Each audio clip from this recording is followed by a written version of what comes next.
quorum of board members is present, that this meeting has been duly called, and that this notice of this meeting has been posted in accordance with Texas Open Meetings Act, Texas Government Code, Chapter 551. If you please join us in the Pledge of Allegiance. I pledge allegiance to the flag of the United States of America and to the republic for which it stands, one nation, under God, indivisible, with liberty and justice for all.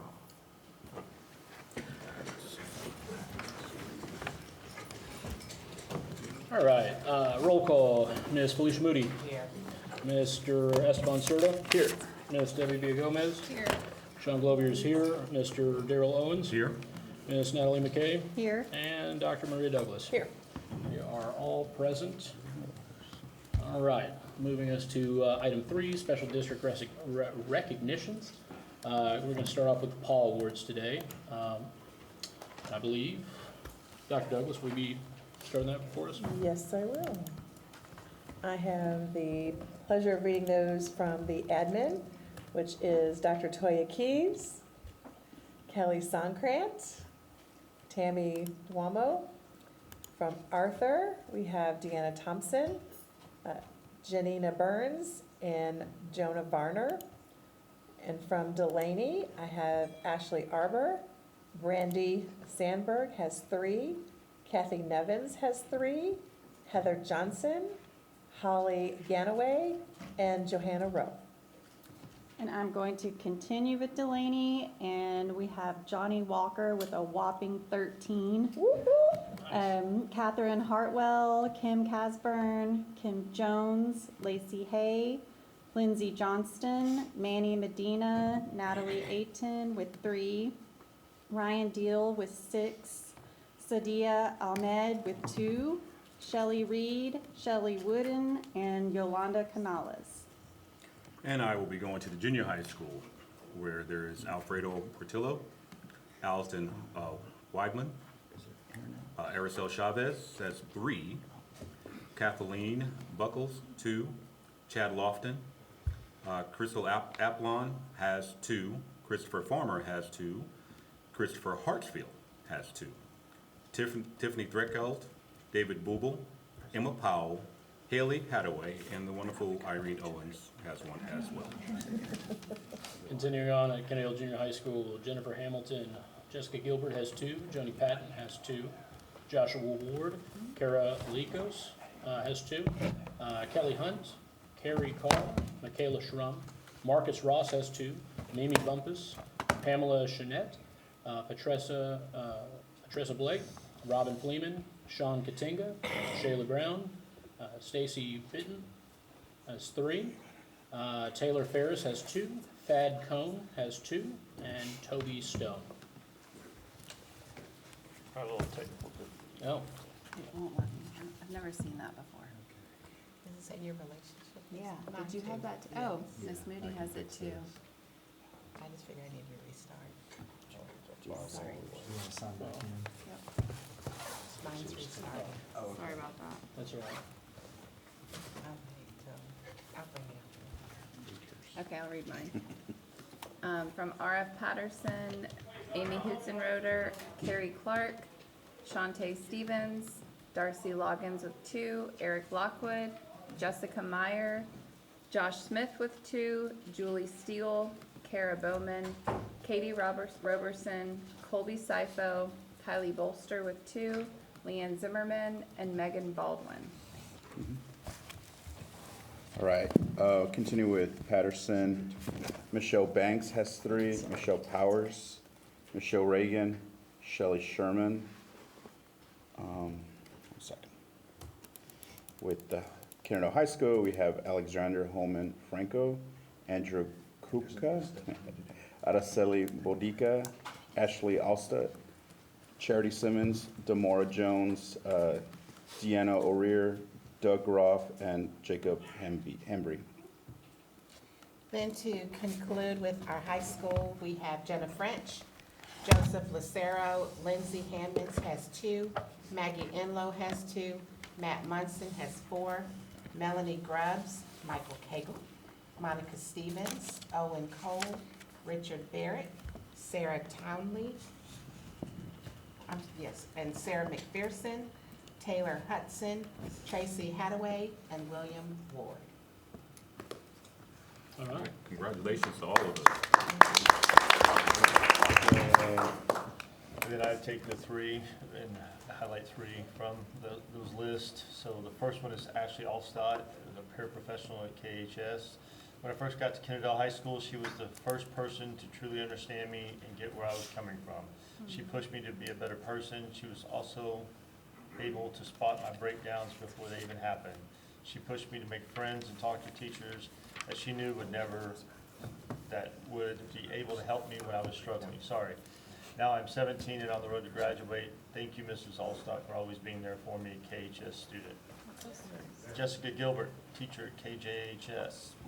I love Mrs. Gilbert's class so much. I was never a confident student when it came to my reading skills, but ever since I was put in Miss Gilbert's class, I have become more and more confident. She would always tell me that she had no doubt in me. She believed in me and always told me how smart I was. I still made mistakes in class, and usually that would have brought down my confidence, but she always builds it back up. KJHS student. Catherine Hartwell, teacher at JFD. Ms. Hartwell is an exceptional educator. Both of my children have had the privilege of being in her class, and their experiences have been nothing short of remarkable. Not only are they learning and retaining academic content, but they are also growing socially and emotionally under her guidance. Mrs. Hartwell demonstrates genuine care and dedication to her students each and every day. She fosters a safe, supportive, and engaging learning environment, something our family deeply values and appreciates more than words can express. We truly feel fortunate to be part of her classroom community. JFD parent. Congratulations to those three and to all of our other recipients. All right, and that's going to bring us to 3B, Principals Month. All right, so this time every year, we get our principals down here, we give them some awards for recognition for doing what they do on a daily basis and, you know, taking care of our kids and our campuses and making them the best they can be.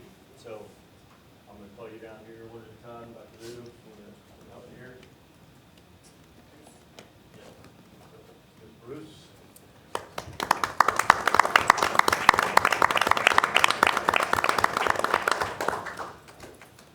These are from one of our parents that just opened up his kids graduated, but he now owns a business down and they make pies. So, yeah.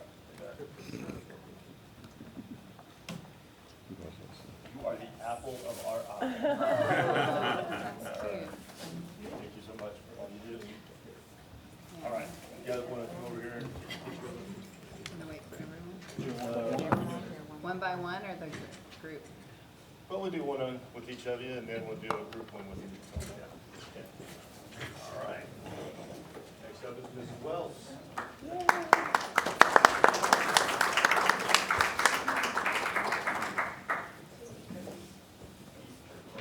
right. I love it. Once again, you are the apple of our eye. Oh, thank you. Thank you. Appreciate it. Thank you.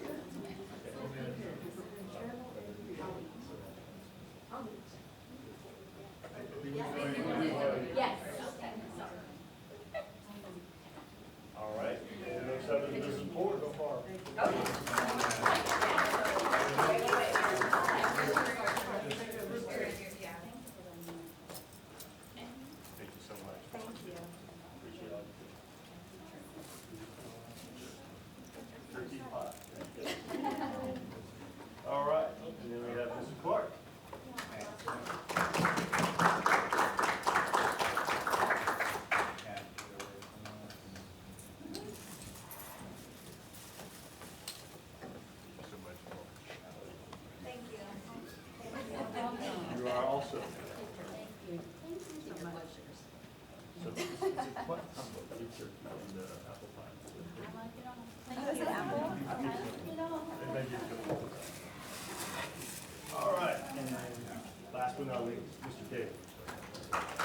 got your kids in the beef jerky. I'm happy now for you guys.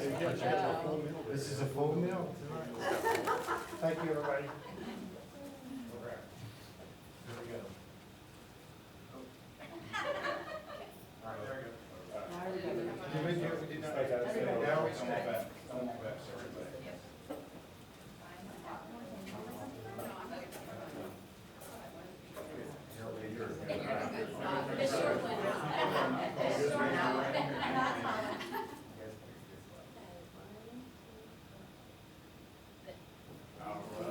Thank you so much. Y'all are so generous. Thank you for your.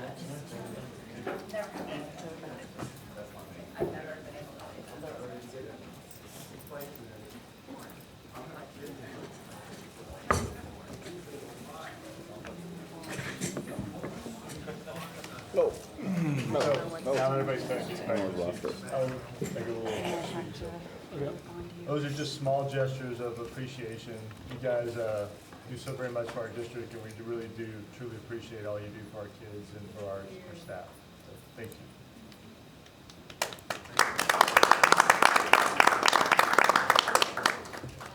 you. All right, so thank you again. That'll bring us to item number 4, public comments on agenda. Dr. Douglas, I believe you've already gotten there. None? There are none, so that'll bring us to public comments on non-agenda items. None. Thank you. All right, that'll bring us to item number 6, the consent agenda. And items under the consent agenda will be, voted on in one vote. So, this actually brings up a really good point. Under, was it Senate Bill 126, House Bill 126? Yes. House Bill 126, we now have to raise our hands when we vote. I don't think this has gone out to everybody, so when you say aye, you also will need to raise your hand.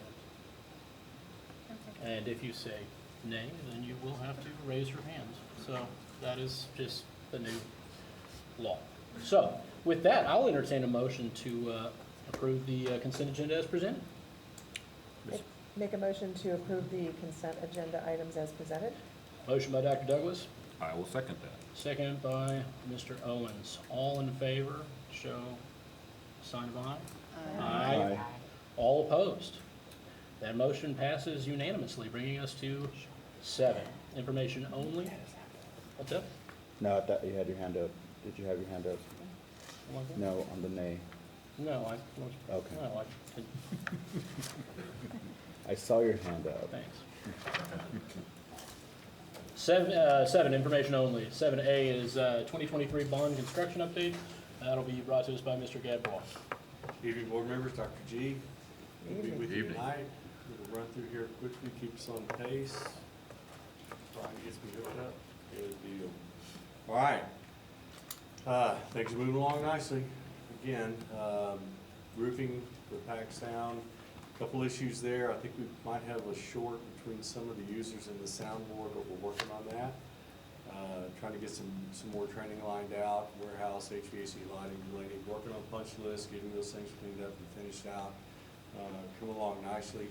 Jumping right into the projects, and I think before I dive into this, it's appropriate for tonight, if you'll allow me, on behalf of OBR, Huckabee, Reliance, of the general contractors, how much we appreciate working with these principals and the patience they've shown through the musical chairs, the disruption, the eruption, everything else. I know it hadn't been fun at the end of this rainbow, though. I think everybody's going to be really proud. I know there's a few areas where high school, for instance, we've been blowing and going through that thing, really haven't had a chance to go through and do a good deep clean. We hope to do that over the breaks, but punch list items need to be addressed. But your team has been really patient and cooperative, and we could not have gotten where we're at without their assistance. So thank you, principals, for that. High school, guys, we're rocking and rolling. I don't want to be too overzealous, but we are within weeks of really having access to the culinary facility. Definitely by next semester, I want to make sure all the equipment's been tested, there's been proper training in place, that facility's coming along nicely. Finishes are in, equipment's in, looks great. I've got some pictures to share with you shortly. You see there in the middle there, the new entry to the bistro. It's really taken shape. Josh is really proud of his finishes in there, and they're gonna look pretty sexy, I'm not gonna lie. But what we did is we kind of didn't put a hold on, but we really pushed all the resources away from the band storage facility to try to really knock out culinary. We've got some roll-up doors and miscellaneous finishes. You can see them working on exterior flat work. But you can see on the inside there, the window from the inside looking into the bistro, the finishes on the inside of the service area, the massive equipment that's gone into the culinary kitchen. It's going to serve your students well for years to come. You see the storage facilities really come along nicely with the finishes, but all in all, it's in great shape.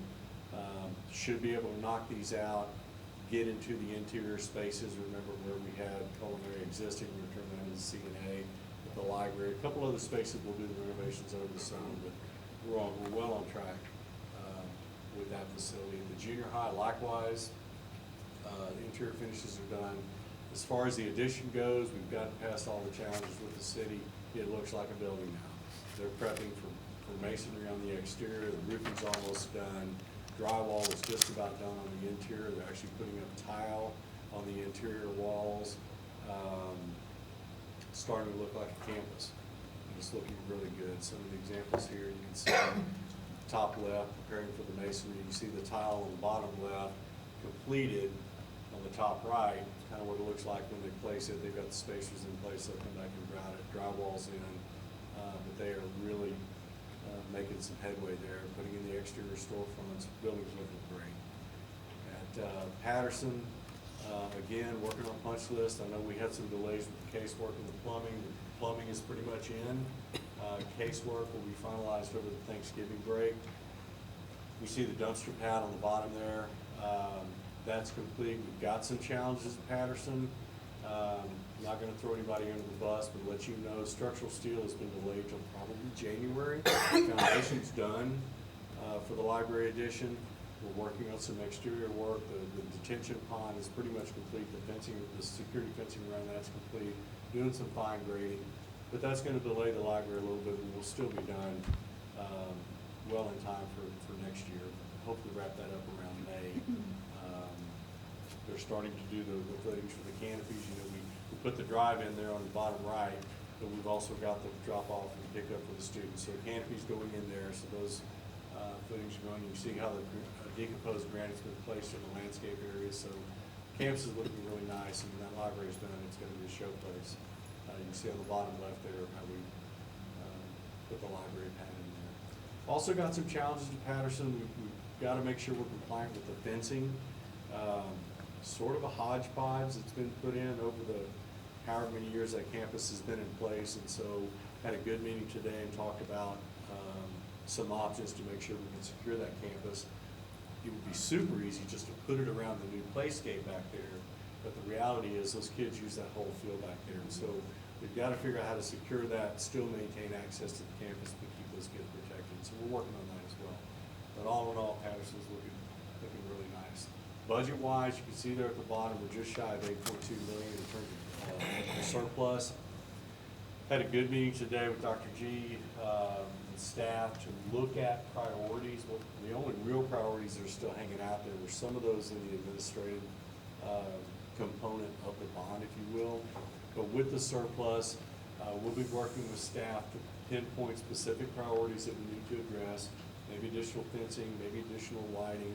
We talked about the roof at the press box, the multipurpose facility, and the junior high field house, addressing those, maybe leaving a little bit extra for some of your air conditioning units that might give you trouble in years to come, but not tapping it all, but then coming up with a strategy where we might be able to provide a little bit more than the EOC that was originally in the bond, and maybe create more of a staff development center, multipurpose facility, and EOC, and complement your administrative campus as it is now, and maybe even give you guys some curb appeal when you come up. Definitely a focused entrance. That's what we're working on. So we'll be working with staff in the coming weeks to do that and see if we can't squeeze that within the funds that you've got available. So all in all, you guys are in great shape, and happy to tell you we don't have any big hiccups except the structural steel from Patterson, but other than that, it's looking good.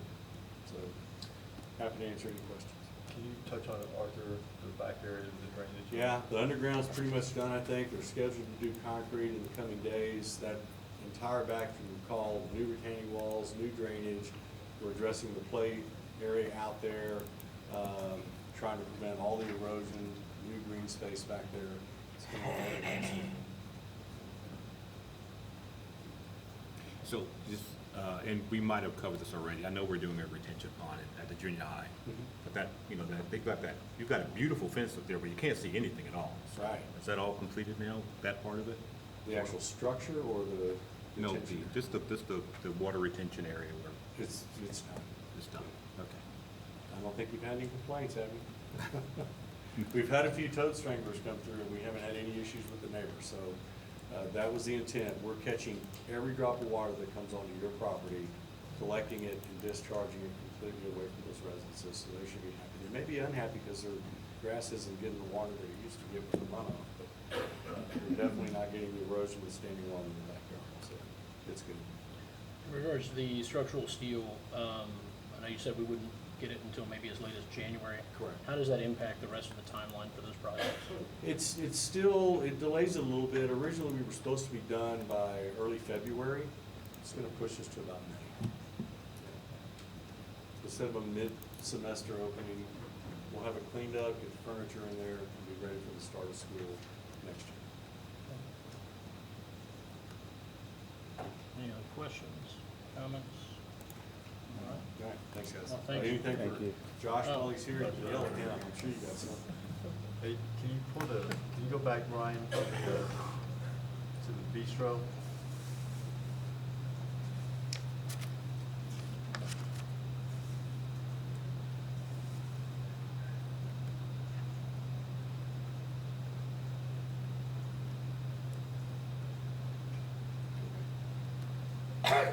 To the outside, the outside picture. That one. There we go. Okay, so the Wildcat is gonna go across the top. You have to, right there where that lift is, right behind it is the window. The Wildcat head is gonna be right there. So Josh is proposing to put, you wanna talk about it here? So, okay. So what's not installed right now is an awning that kind of wraps that corner of the bistro. And so out on awning, it'll have letters, the Wildcat, facing out toward the road. Like Dr. G mentioned, where the lift is right now, just to the left of that is the window. We'll have the Wildcat logo like you saw in the high school that's mounted on the green tile. Which And, looks so yeah, good. So one of those will be on the outside here, adjacent to the window. What we had proposed and what you saw as part of our DD presentation was a painted mural on the red brick that's just to the left of that window. It's the Kennedale logo, and then it says a fierce food experience. We can put it there. Dr. G and I were going back and forth about, is that the right location, or should we look at putting it on the wall of the pack that's kind of beyond the bistro in the wall that you see there. So a couple locations. I think the initial location where we had it adjacent to the window was, again, so it faced out toward the road, because you're not gonna see necessarily the Wildcat as prominently when you're driving by, but you might see the lettering on the awning, and you would see the fierce food experience and the Kennedale logo. It's a lot happening in a small area. We don't have to do the painted mural, but that was what we were currently showing. And I think it was well received as far as the fierce food experience. I think it was kind of a nice tagline for the Wildcat Bistro, but we can look at an alternative location if it's not preferred in that original spot. So, thoughts or ideas? It's awesome. I'm excited. My thought, Josh, was simply that with the window, with it being there, with the window and then the Wildcat logo, it just seemed like a lot right there in that small area. So taking that, putting it on that other wall, I get what you're saying, it's not as visible from the Yep. road or from the campus, so. And I don't disagree with you, and I think one of the things also in the rendering that you saw is we were kind of maxing out the size of it on that red brick wall. It might help kind of scaling it down a little bit, so it's not quite as large and busy, and I still like that it faces the road, so it draws people in, as like what's happening there, whereas if it's on the pack wall, you're gonna see it when you're on the side, when you're walking up to the bistro, but you might not see it when you're driving by. I think just get, off the mock-up, it Yep. just looked a little overwhelming, so I think we just scale it down. Okay. And probably be where you're suggesting is the best place. Perfect, we can do that. Can we see, like, what the different proposed, is it something you have to do right away? Or is it something that we can look at? We're getting close to needing to do it just because of the phase of construction, but it was part of the DD presentation that, I can't remember what month we presented that, but I can get that to you. I don't know. I'm gonna send it to them right now. Okay. Get a forward the email to them. Perfect. So if you'll have feedback on preferred location, we can definitely adjust. We've told the contractor to hold while we're kind of making that decision on final location. I like the visibility from the street. Yeah. I do too. I'm a fan of that too. Yeah. Especially because everyone's so used to that being just the pack, and this is something brand new that is new for that space. Right. So, And it breaks up the brick, you know, we and have a that lot of too, brick I was on gonna the say, and base. it's a lot, yeah. So when you're on the street, you'll see the Wildcat, and you'll see this kind of joining element that kind of ties it together as far as what's happening in that space. But you'll see it on the rendering, and we can provide it in either location. Got it. Thank you. Thank you. Thank you. Thanks, Jeff. Thank you. Thanks, Robert. All right, that's gonna bring us to 7B, which is supposed to be a reading of Update 126 by TASB. However, TASB didn't get it to us in time, so we will have to do this next month. Remember correctly, I said, if you remember what I said, there were a lot of legislation that was passed, and they're trying to all catch up to the legislation. They haven't quite caught up to all of it, and they're trying to get it out to districts as fast as possible. We just weren't on that first round, so we'll get it next month. So. Sounds good. So do we need to have some type of motion to remove that and, or some like table it or something like that, or are we good with just saying we're gonna do it next month? I think you just move it to, we don't have it, so it's gonna be just basically moved, postponed. So think it probably has to make a be- motion if you want to do it, Yeah. so, yeah. I think it's more of Yeah, a because we're formality. changing the Yeah, agenda. that's fine. What's that? So we're changing the agenda, so. Yes, Yeah. so it's changed. So I'll entertain a motion on that. Well, Mr. President, I make a motion that we remove that item from the current agenda and re-examine that on next month's agenda. Motion by Mr. Owens to postpone, Second. and second by Ms. Moody. All in favor, show a sign of aye. Aye. All opposed? That motion passes unanimously. That is for item 7B. 7B, yeah. Bringing us to 7C, which is the annual bilingual and ESL program evaluation. That'll be brought to us by Ms. Bolton.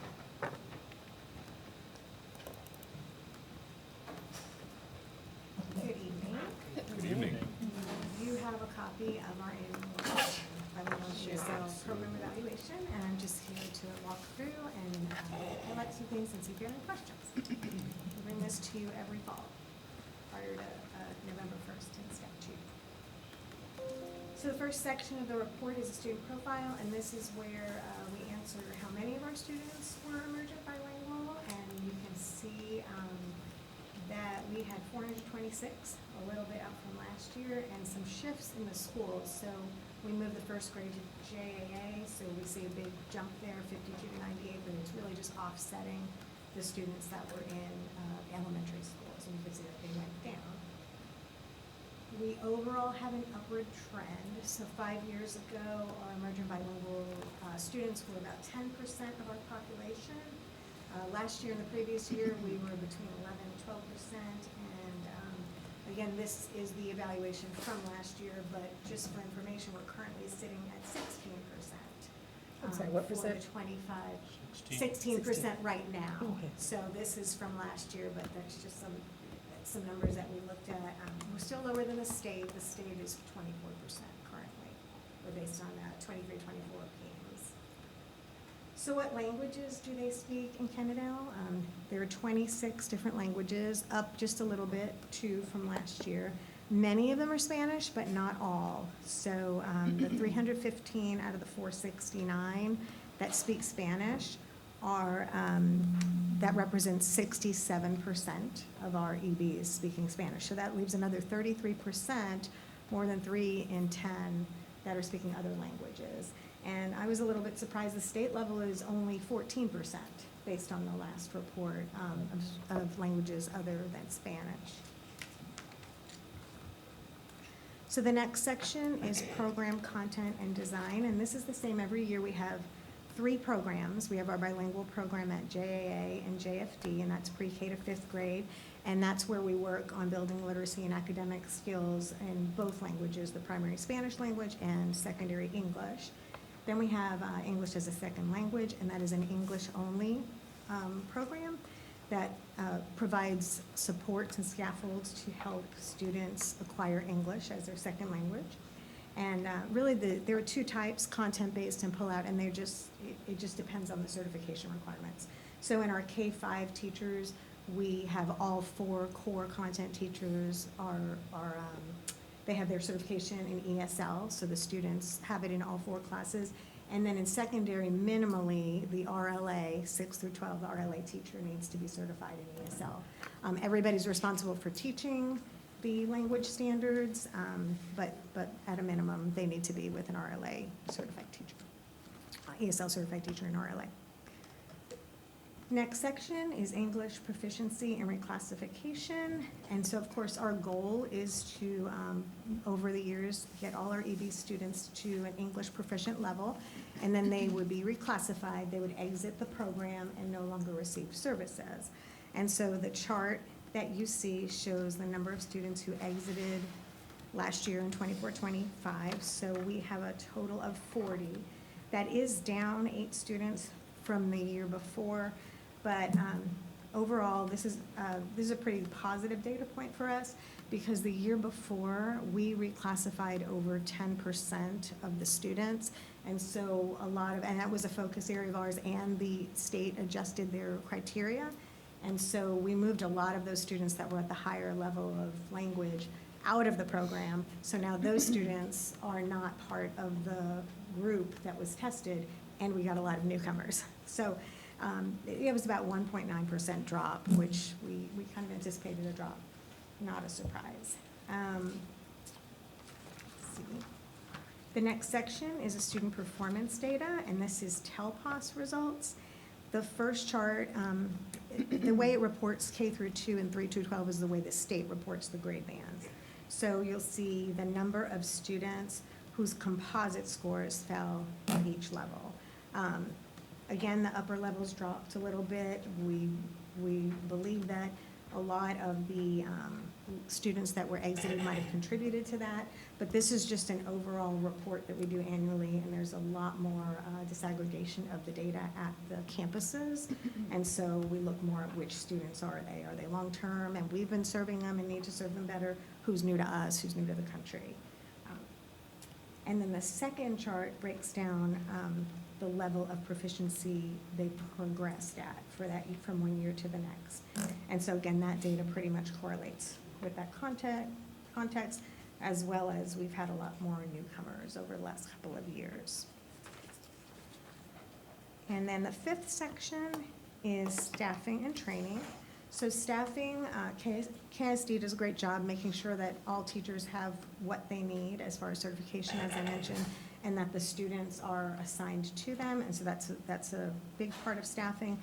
And also, we have 2 district paras assigned to 5 campuses, so not one at every campus, but we use ongoing data review to determine where they will serve and how.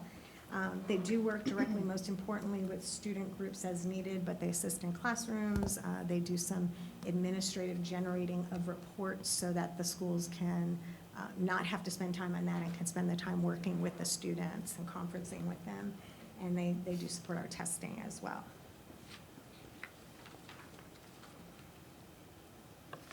And then the professional learning, there is a chart that shows the minimum trainings that we provide every year to appropriate staff.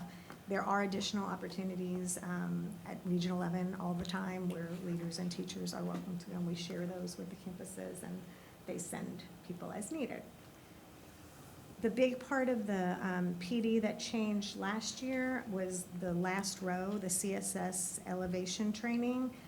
We began in the spring a rollout of Elevation, and it's an online platform that tracks student data and linguistic accommodations. It has job-embedded PD for the teachers, really great videos that model strategies, reflection opportunities, resources that are differentiated for students' specific level with that strategy, graphic organizers, sentence frames, things like that, so that the teachers don't have to create them. And it's really quick and easy, and it gives us the potential to build capacity around a common language and strategies. So we trained our central office people last year to roll that out into the campuses, and so we began using it in August.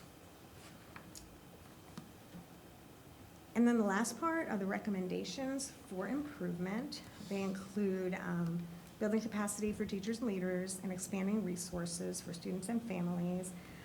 There are 7 bullet points. I won't read them, but I will say that they focus on a coordination of efforts and support that is frequent and job embedded.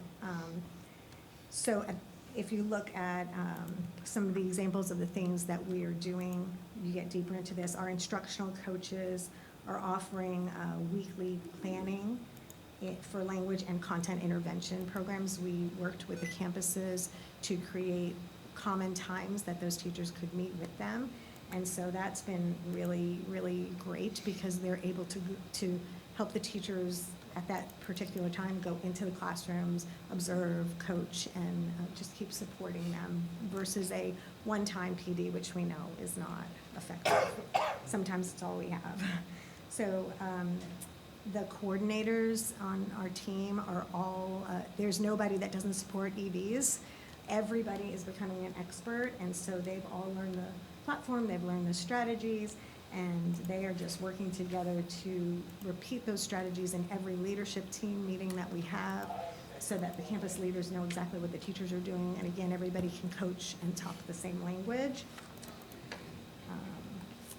And when you look at the 7 bullet points, there are district improvement plan references at the end. Those are the strategies. This year, we made sure that every single one of these was embedded in our district improvement plan. It just layers, it has that extra layer of accountability, and we do our formative reviews regularly, so it gives everybody an assigned strategy that we can report on. And that's it. So we have plenty of room for improvement, but we're always fortunate in Kennedale. I always say this, we have such supportive leadership and really, really high quality resources for teachers and students, and we just, we're very thankful for that. If you have questions or want to know more about the program, myself and Dr. Keys, who is my instructional programs coordinator, and she's over testing and accountability in emerging bilingual programming. We're here if you ever want to know more. Do you have questions?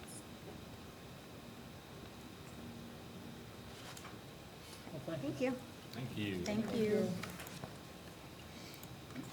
All right, that brings us to 7D, review of financial statements. That'll be by Mr. Sibley.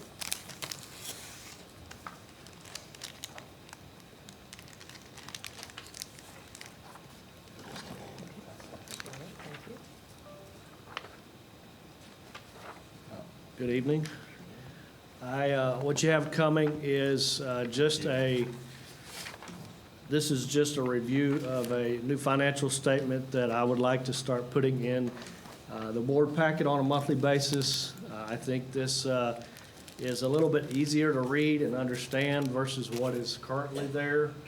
And, you know, trying to make the finances as difficult as they are, trying to make them as easy as they possibly can be to see on one sheet of paper versus, I think now you get a couple of them. And so I just want, this is just a sample, so please don't, none of this data is necessarily accurate. It's just a sample for you to look at. But what you will see is you'll have 4 different columns. You'll have the original budget. This is obviously the budget that was passed by you all back in August. As we go throughout the year, we make amendments to the budget. We will recognize those amended budgets in the next column. So you will always have a comparison of the original budget to the amended budget and what we're actually working under at that time. The next column is the year-to-date actuals. So it'll be what we've actually spent through the end of the previous month, or the revenue that we've actually generated through the previous month.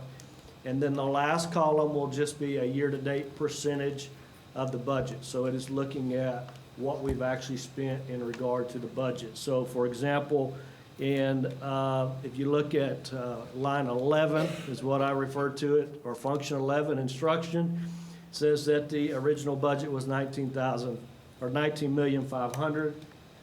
The amended budget is the same at $19,500,000, and we have spent $2,288,000, which then represents 12% of the budget. So you get a kind of an idea of how much we've actually spent of the budget. And there are usually certain timeframes throughout the year that that you kind of have in your mind, like we're a third of the way through the school year. We should have spent roughly 33%, or we're halfway through, so we should have spent 50%. It kind of gives you, a frame of mind in order to look at. And then down at the very bottom, you'll see the net revenue minus the expenditures, and it will show what did it look like at the original budget, what does it look like with the amended budget, and then the year-to-date actuals. So like I said, this is just a sample. We will start giving you next month just for you guys to take a look at. Are there any questions on this? Since you provided, oh, I'm sorry. No. Sorry, I'm sorry.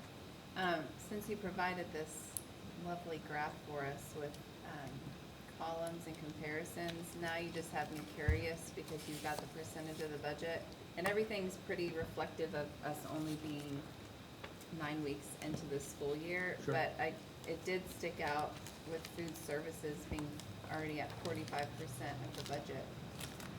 Like I said, this is a sample, so none of these Oh, I'm numbers. sorry. Yeah, none of these numbers are on here. Yeah, none of these numbers, don't hold was like, me to any of wow. those numbers, yeah. That is not, please don't.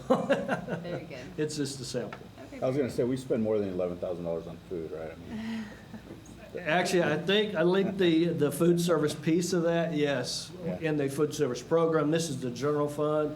We have a little bit of TRS on behalf payroll stuff that comes out of the general fund for food Well, service. and Unless debt they bought all of them. services, So- is that line item 71, that's not interest in sinking? That is not, no. Okay. That is Yeah, debt so- service out of the So general fund. food so- services and debt services on this are not the separate budgets that we look at when we, okay. Right, All and that's a great point, because you will get one of these for the general fund, the food service fund, and the debt service fund, because those are the 3 that you all do have to approve, so.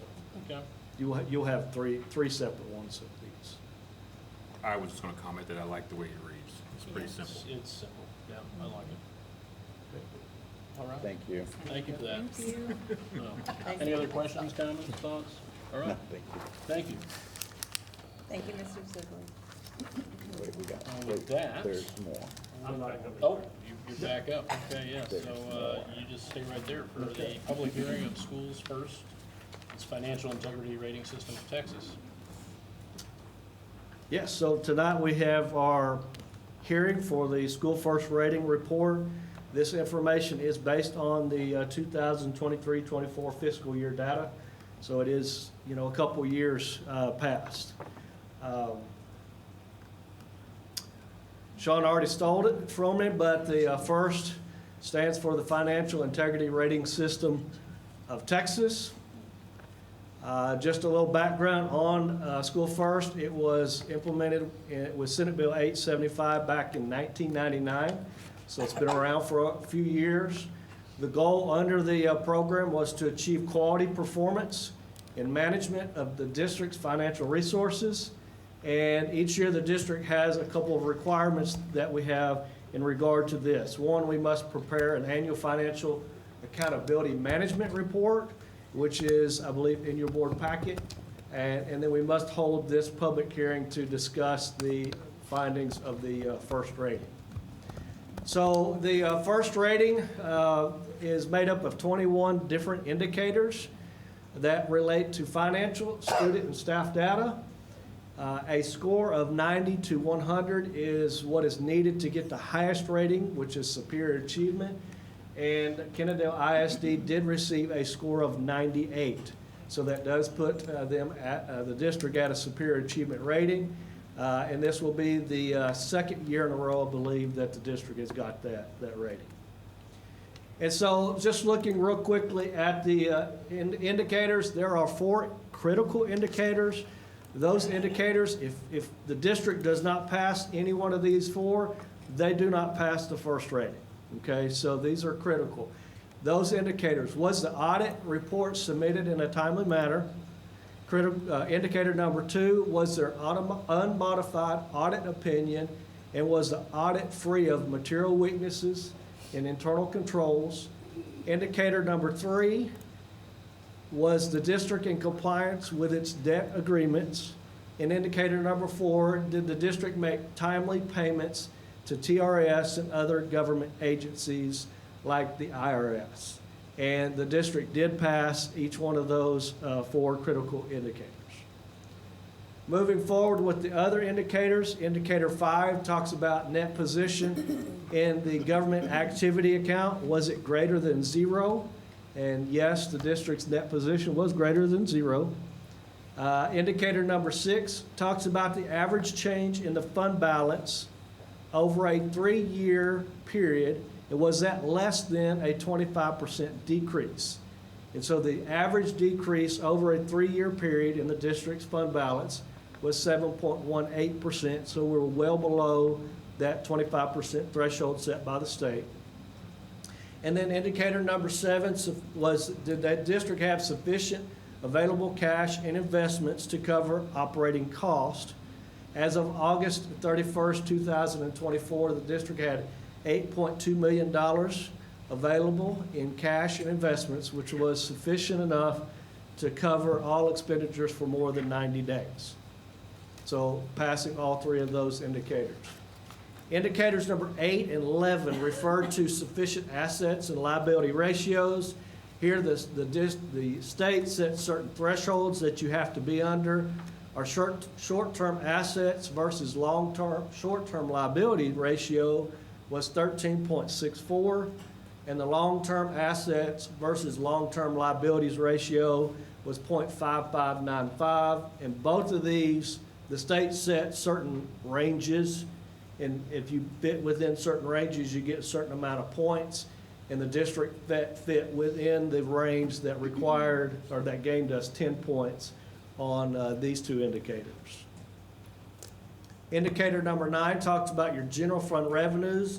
Were your general fund revenues equal to or exceed your expenditures?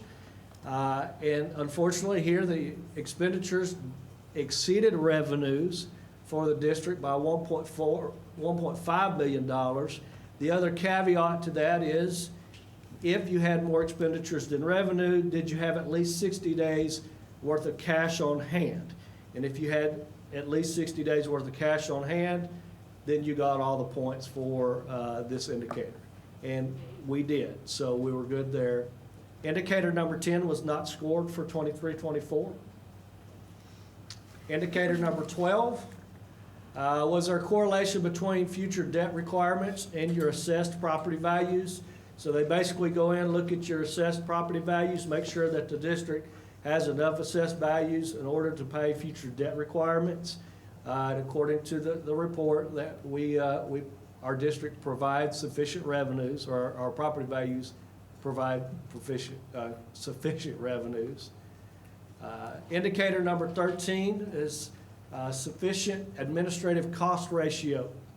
And this is the one spot where we got 2 points taken off of. That's why we got a 98. So the district set certain thresholds for the administrative cost ratio, and depending on the size of your district, depends on what that threshold is. For a size of our, district our size, that threshold was 11.5%, and the district's administrative cost ratio was 12.9%.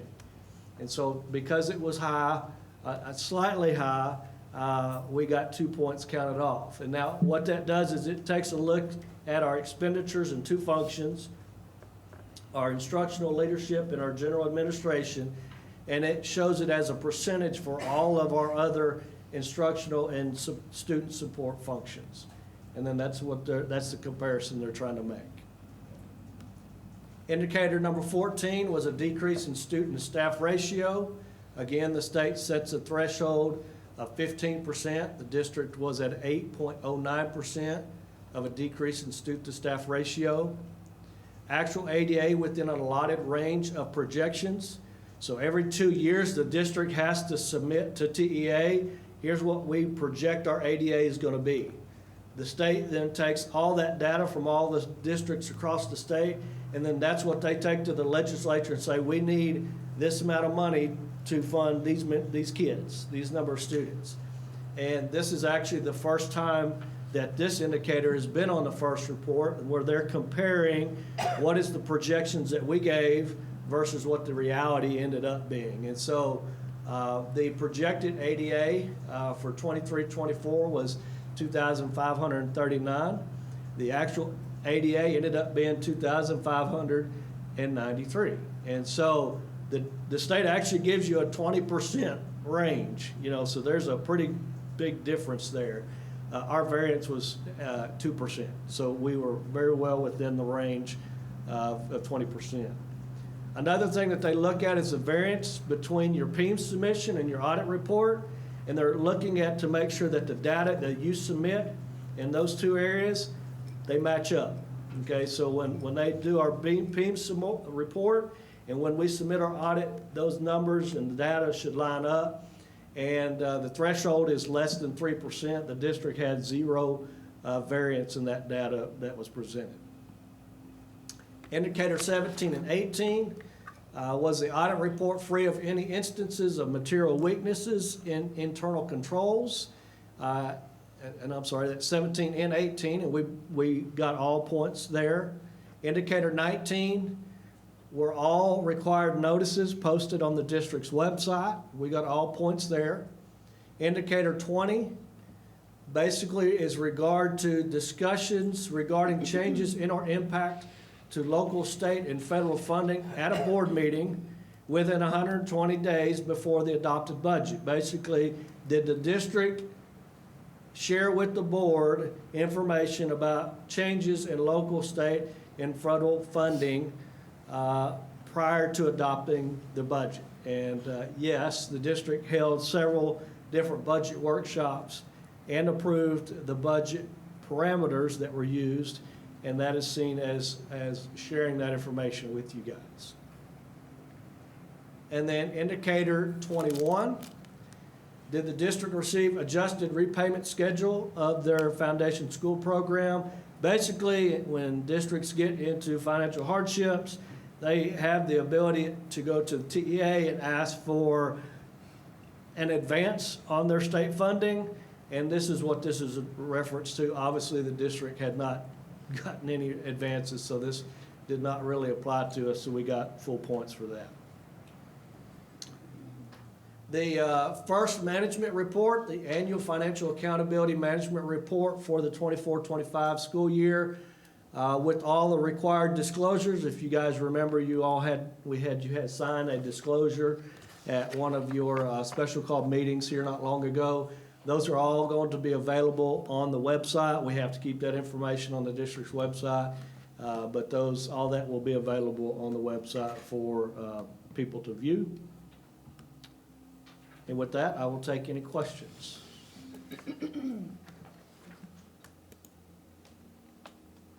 Any questions? No, I just think we did pretty good. Yeah, 98. Yeah. So, Yeah. it's, A+. it's great. So, thank you for that. Thank you. All right, that is going to bring us to 7F, District and Campus Improvement Plans. I have had a request, though, that we take a quick break So if we could do 10 minutes and be back here, that would be great. It is 6:57 now. See you guys at 7:07. Yes. Okay. 7:07, and we're back, and we're gonna start with 7F, District and Campus Improvement Plans. Starting with Dr. Boo. Good evening. In July, I presented the student achievement data from all of our state testing in the spring. This month, I'm here to share how we've taken that data along with information gathered during our annual comprehensive needs assessment to develop both our district improvement plan and the campus improvement plans that you'll hear about tonight. We'll begin with the campus presentations. Each principal will provide a brief overview of their campus plan, highlighting how their team is responding to student performance data and aligning strategies to our district's broader goals. Each campus has provided you a handout. It's available in your board book. The purpose of these handouts is to give a high-level overview of the campus's top priorities. It's meant to be written in plain, clear language to make it easy to see where each school is focusing its improvement efforts. After the campus presentations, I will share a short overview of the district improvement plan so that you can see how they all fit together. While these presentations fulfill our policy requirements, the true purpose is much deeper. They show how we are implementing strategies and being proactive in responding to our data. So the presentations tonight are for information only. We are sharing the information with you. You're going to be free to ask questions, and then we'll ask for your approval in November.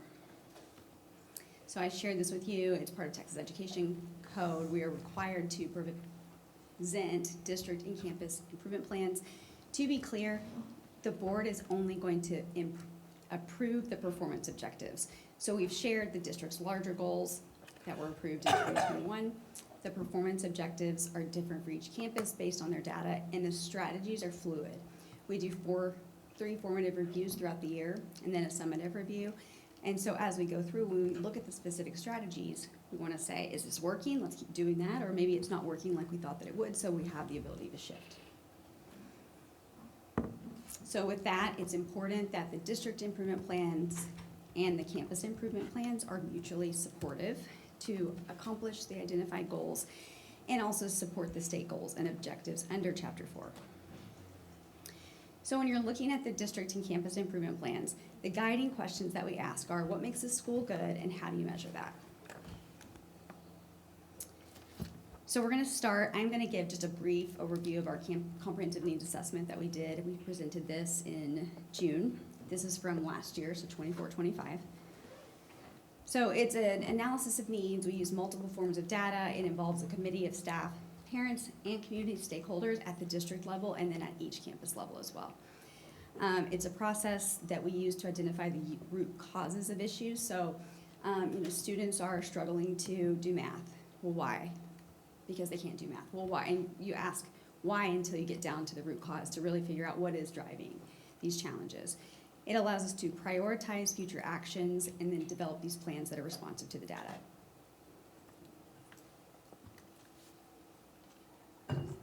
So this is our district dashboard. The enrollment over time isn't to scale.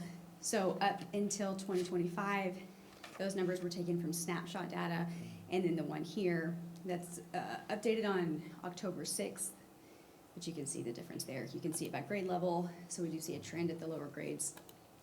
You can see the number of languages spoken, gifted and talented, special education, emergent bilingual, and economically disadvantaged as well. So when you look at student enrollment by campus, you can see our high school clearly has the highest enrollment. They have 4 grade levels.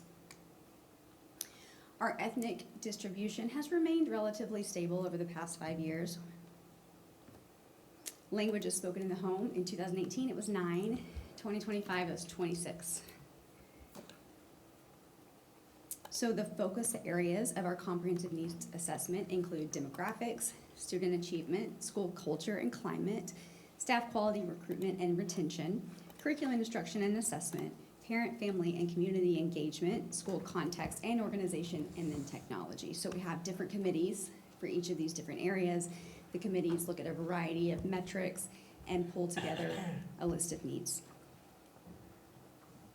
So the big piece is measuring success. So we know what is happening when we look at our state assessment results, when we look at these different pieces. What the comprehensive needs assessment seeks to uncover is, why is this happening? So in terms of our data sources, we've looked at dashboards, surveys, assessments, focus groups, site-based committees where we collect feedback. And we're looking at all kinds of things, including STAR, HQAM, Power Walks, Accelerated Learning, MTSS. There's a lot to look at. So together, all of our plans reflect a unified system of continuous improvement that is intentional, strategic, and responsive to the needs of our students. So these are the 4 goals. These are goals that were approved by the board several years ago. And there's a difference between the what and the how. So the big, broader goals, they say this is what we want you to accomplish. When you get down to the other levels, I'll have a graphic for you. You really talk about how are you going to achieve these goals. So we have our goals. There are 3 to 5 year goals that identify the focus improvement efforts that are addressed within the plan.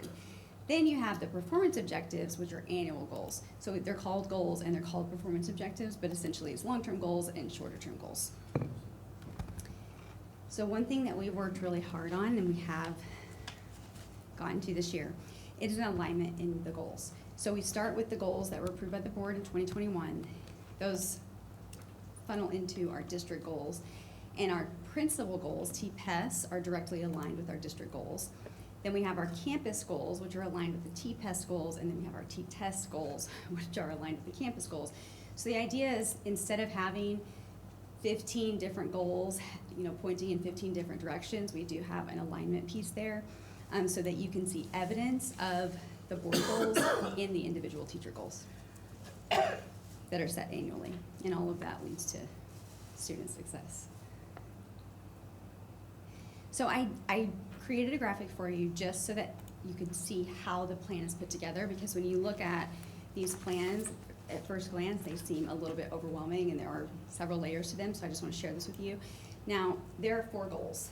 This is just a single goal, but you have, when you go to the first page, it says here's goal 1, and then under each goal, you have 3 to 5 performance objectives, typically. Those are the annual goals. And then under each of the annual goals, you have strategies. So that is, what exactly will you do? And beneath the strategy, you have the expected outcome. How will you measure that? So as you flip through, you can even see, you have a PDF of it, but it has the strategy, the expected result of the strategy, and then the staff member who's responsible for monitoring it. We wanted to be very specific about what we're doing, how we're doing it, and who's going to make sure that it gets done. So in terms of the development process and timeline, in the spring of 2025, all of the campuses and then the site-based committee at the district level conducted a comprehensive needs assessment in a variety of committees. June 5th, 2025, we had our presentation of our comprehensive needs assessments by district and by each campus. Over the summer, the principals had the entire summer and up through the fall to develop their district or campus improvement plans. We worked on the district improvement plan as well. So the beginning of September, a draft of all of the plans were due. So at the district leadership meeting on September 10th, the presentation of the district improvement plan, we had a conversation about the campus improvement plan guidelines, and the principals received individualized feedback on their CIP drafts. At the last meeting, I presented you with a draft of the DIP and CIPs. On October 8th, the principals came back after having received the feedback and were able to present their updated plans. And then I'm here today to present the district and the campus improvement plans for you. The reason I included this timeline is because I want you to see how much time and energy and effort has gone into developing these plans. The guidelines were very clear, the expectations were clear, and the time given and the feedback provided has all been aligned. And so I think you'll be pleased with the plans that will be presented tonight, because a lot has gone into them. And with that, we're going to present our campus improvement plans. We're going to start with JAA. Then we'll do RFP, JFD, the junior high, and then we'll end with the high school.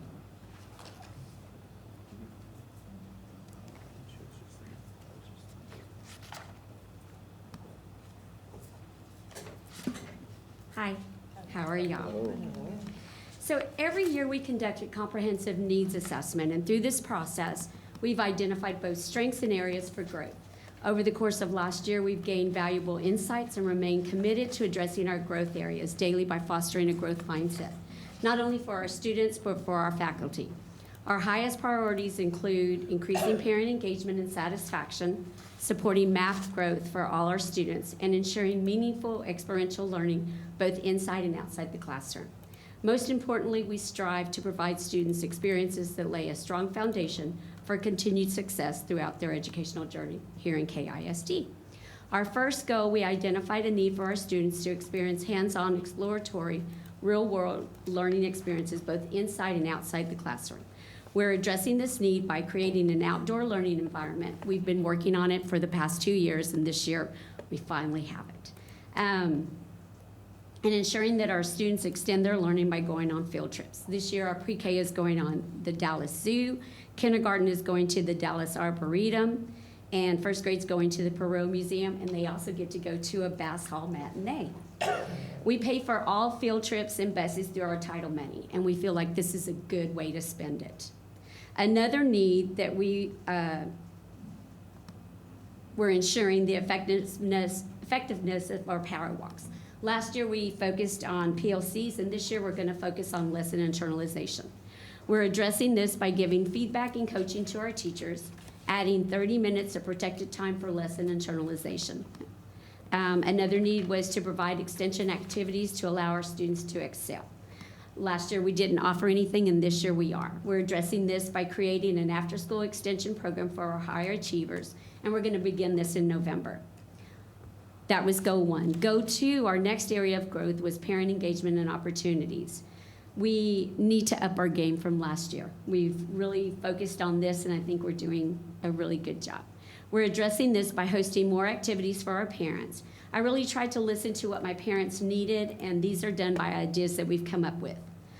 We hosted a Let's Get Connected with it was a Saturday morning, and our parents came, and they just connected with each other because at our grade, they're not in baseball and they're not doing a lot of activities, so we tried to find things that they could come to. We also did fish camp for our pre-Ks, and that went really well. And I'm also doing coffee with the principal, and that's gone really well. For Go 3, last year we really concentrated on conscious discipline, and this year we continue our growth. Conscious discipline is about self-regulation, but not just for our students, but us as well. What we've learned is we can't change our students if we don't change our mindset. We have a few programs where we're promoting our students. We have Best Student, and this has really worked out really well because our students are so excited. We always say we have the best principals, we only hire the best teachers, we have the best students, and we are the best school. So our students do the best they can, and they get little tickets. And every Friday we draw 6 students and they get a little prize, and then we have 6 students that come and do the pledge. So the kids, they're really looking forward to this, and they are really, every time they get a ticket, they're like, I got a ticket. We're like, yes. We're also doing SEL checks. So after announcements, Ms. Tate and I are going through the classes, and we're watching everybody do our conscious discipline, I'm sorry, I'm brain dead.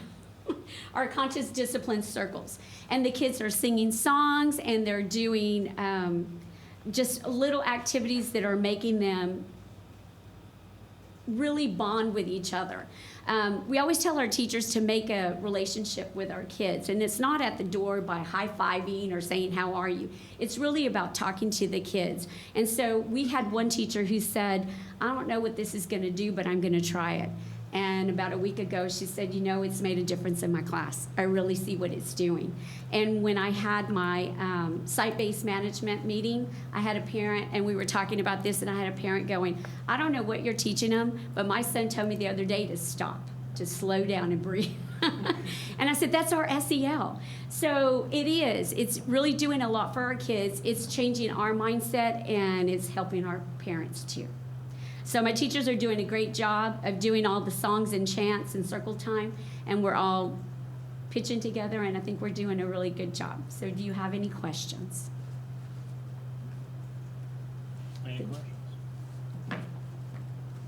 I'm done. All right. Thank you very much. Thank you. And next up, Ms. Clark.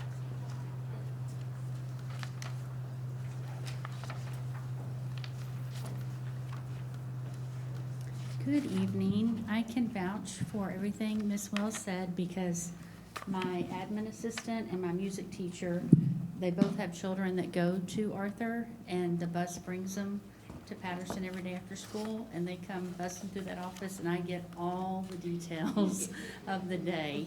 And the things that Ms. Wells mentioned are working, because they're talking about the star student and saying the pledge and helping in the cafeteria, and they just give me the lowdown every day, and that's usually the highlight of my day. But the things that Mrs. Wells is putting in place seems to be working, at least with this group of kids that I see every day. All right, here at Patterson, we are going to continue with some things that have already been said. We are going to make sure that all students meet or exceed the grade level expectations by improving the effective use of our research-based strategies and our making sure that we're using our high-quality instructional materials across all the content areas. The teachers do this so well. They have really jumped in with both feet and to understand the curriculum, to internalize, so their instruction can be great every day. We are extending that to after-school tutoring, and we are spending about $5,000 of title money on that, and that will be to focus on growth. Whether you are one of our tiered students, you could be a GT student, we're not really looking so much at labels, we're looking at growth and who can we get to stay with us after school to get that individualized attention that we can just continue to grow even farther. That was one thing that we noticed with our STAR scores from the spring, that some of our students in the GT program or our emergent bilingual learners, they were growing, but not to the extent that we want them to. And so we're really focusing on them and providing this extra after school every day. Not every day, of course, not every day, on Wednesdays and Thursdays. We've already started that. And so we wanted to go ahead and get an early start so we can get some of the instruction completed in the fall, and then of course it'll carry on to the spring up until the STAR test. All right, our second objective is making sure that we are focusing on our coaching program again this year. We've really opened the campus up to the instructional coaches and have built great relationships with them. And so we want to continue to do that. We have made sure that teachers have protected time in the master schedule to internalize their lessons. The coaches are always available to help and support with that. The teachers are still meeting every Wednesday in their PLCs, but then daily they have 30 minutes blocked off in the master schedule to internalize their lessons. It's going really well. This next objective talks about continuing to develop a strong MTSS multi-tiered system of supports and to identify individual student needs and provide timely support. I think this is kind of the bread and butter at Patterson. We meet in groups and a team every Friday in our student support teams. I'm in there, the interventionist, the counselor, the social worker, and we just talk about individual students, what their needs are, what we can do to help them. A lot of it is academic. Sometimes it's they need new glasses, and so we find a way to help them get glasses. One student was really struggling to taking his medicine every morning, so we sent the form home, so now he takes it at school, and his mom doesn't have to go through that battle every morning. So it could be anything. But we spend a lot of time, but it's valuable time. We've also added attendance to this.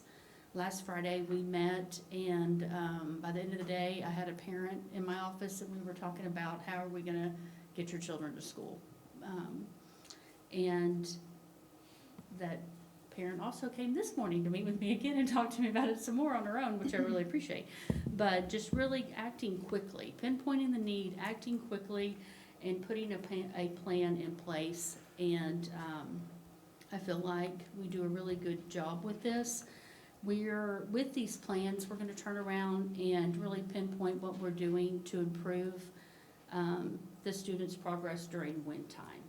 And so some grade levels have got it going on, and I get out of their way. Others, we've kind of changed the way we've structured win time. We're really focusing on kind of non-negotiables of what we want students to be able to master before they leave that grade level. For example, in second grade, I need every student to be able to write their first and last name on their paper.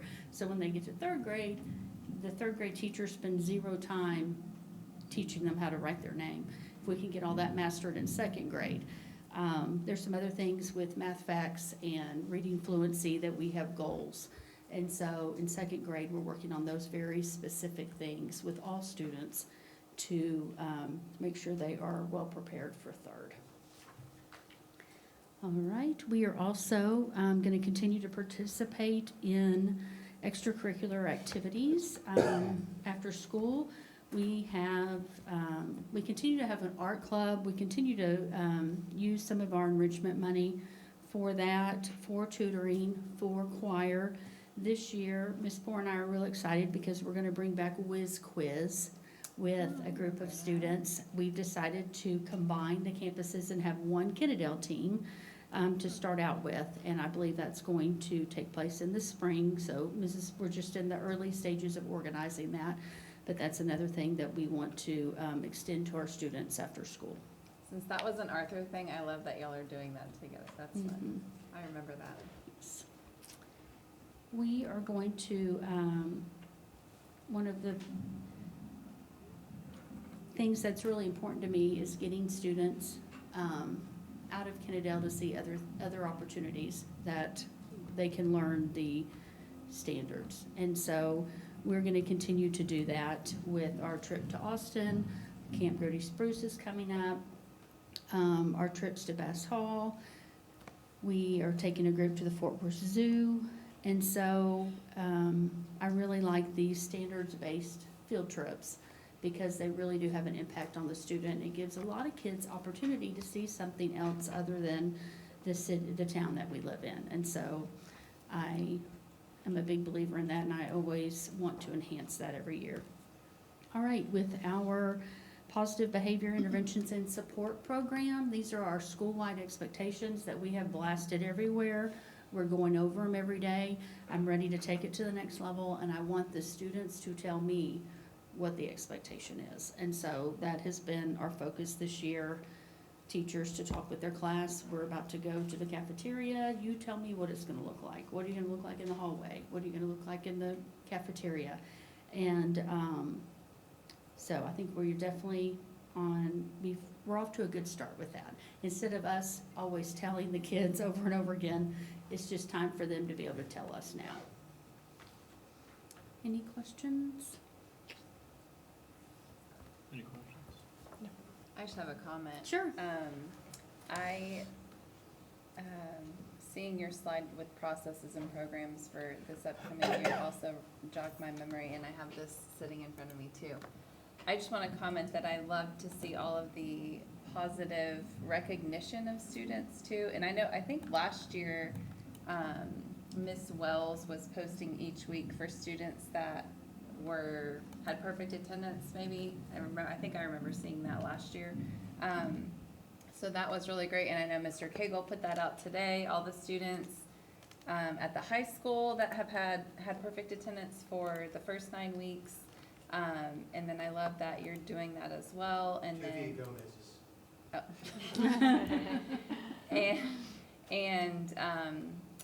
And at Patterson, you're also including all A's. I remember that from years ago too, so that's really great. And I know Delaney just started doing VIPs for each week, each classroom, so all of these things are really special for the kids and for parents when they see that too. And I like that it's incrementally, regularly happening versus just, one kid a month or one, where, and not that that's bad, it's just, I think that the more kids that can feel included, the better. So anyway, I just No, I'm wanted glad to. you brought that up. That's not in my one pager here. But this year, we switched to brag tags that say a student for them to hang on their backpack. Now that we don't have lockers, all those backpacks are hanging up against the wall, so it's real easy to see. And so we should be giving those out next week, which I'm excited about. That's neat. And something else I saw, you just jogged my memory with a visual, whenever we were visiting Arthur, Miss Wells had ordered these banners for that too, for attendance, so they were Yes. hung outside of classrooms. Anyway, so all of these things are just really great, and I love to see it at every campus. Thank you. All right, thank you. Thank you.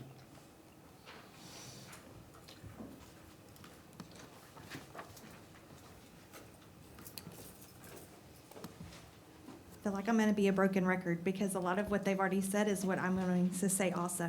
But this year, not only looking at our HQIM and our RBs, but we're also looking at lesson internalization. We found a need last year that the importance of lesson internalization, but the lack of time for the teachers to do that. So we have built that into our master schedule so that teachers have an additional 30 minutes every day to lesson internalize together with their subject, their team, so that they can plan for the next day, or some of them are 2 and 3 days ahead of time. But that gives them that extra time to do that for lesson internalization. We also are doing coaching cycles, not only with the instructional coaches, but also with the administrators. We are going into classrooms. We're seeing great things that are happening, and we're seeing the areas that we could be better at. And so we're sending the teachers a walkthrough feedback invitation. We go in, talk with the teachers for about 10 or 15 minutes, give feedback, both positive and growth feedback of how we can be better. It's really neat to see those veteran teachers who are very competitive and want to know more of how can I be better, or what did you see, and things like that. So it's really neat to go into their classrooms and see them grow as well during during the process. Trying to read my notes because I was not paying attention to them. We are looking at students using trackers and the MTSS process, where we are looking for students who have little to no growth, no matter what side of the spectrum they're on. We're looking for those students, we're focused on all those students that can grow. And so we're using some of our title money to do that and target that tier 2, be really intentional with that tier 2 instruction during their win time. We're also, each student has a data binder. I know Ms. Clark has done that for years. We have brought that on to Delaney, where each student has a data binder along with the student's scorecard that Ms. Clark shared with me. So we are using those same type of tools that Patterson has been using, and we're using those at Delaney as well. We're also looking at extracurricular activities and co-curricular activities. I know Ms. Clark has mentioned some of them. We are doing art, choir. We're bringing back Renaissance Junior, so they'll be meeting sometime after school. We have Stuco, and then, like she mentioned, Whiz Quiz. We're going to combine into one 5th grade team this year to compete with Mansfield ISD. My hopes is that it grows and that we both get our own teams, and so we will have 2 Kennedale teams competing with Mansfield teams. We've been in contact with them. They've shared all their information with us, and so we hope to grow that program here as well. Possibly even maybe have 3 or 4 teams, who knows. And then each grade will go on at least one field trip this year. We will also, our need is that the lack of participation at our after-school activities, like our science night and our math night. I know some of you came and read at our literacy night. Thank you for doing that. And so last year we started the hot dog bag that they took as they left, and this year We started where we're including our PTO meetings during that time, and then a grade level will perform and try to get those families in and then get them to stay for the activity. So we're focusing on that also. And then our positive, just developing programs to celebrate students and teachers. I know that we're doing the VIP. I brought you one of our bracelets. I'm a VIP at JFD. We do that every Friday. Every classroom teacher recognizes a student who follows the 3 requirements, has a positive attitude, is respectful to all, and has effort towards learning. And so that teacher will select a student. They get to come at the end of the day at 3:45. They get a bracelet, a popsicle, and extra playtime. And then we've also been recognizing 2 staff members that get to come out and do the same thing. They get a bracelet and a popsicle, and we get their class covered just to recognize them for their hard work. Not necessarily all 3 of those things, but just their hard work. And then we are doing bride tags as well. So we'll be bringing that. We have ordered 3 different ones. The A honor roll for every 9 weeks. We're going to focus on academic growth for beginning to middle to end using MAP data, and then our outstanding attendance staying around 97-98%. I know students get sick, and sometimes we don't want them at school when they're sick just to get that brag tag, but still recognize those students that have high attendance. Any questions? Any questions? All right. Okay, thank Well, you. Thank you. Thank you. Ms. Bruce?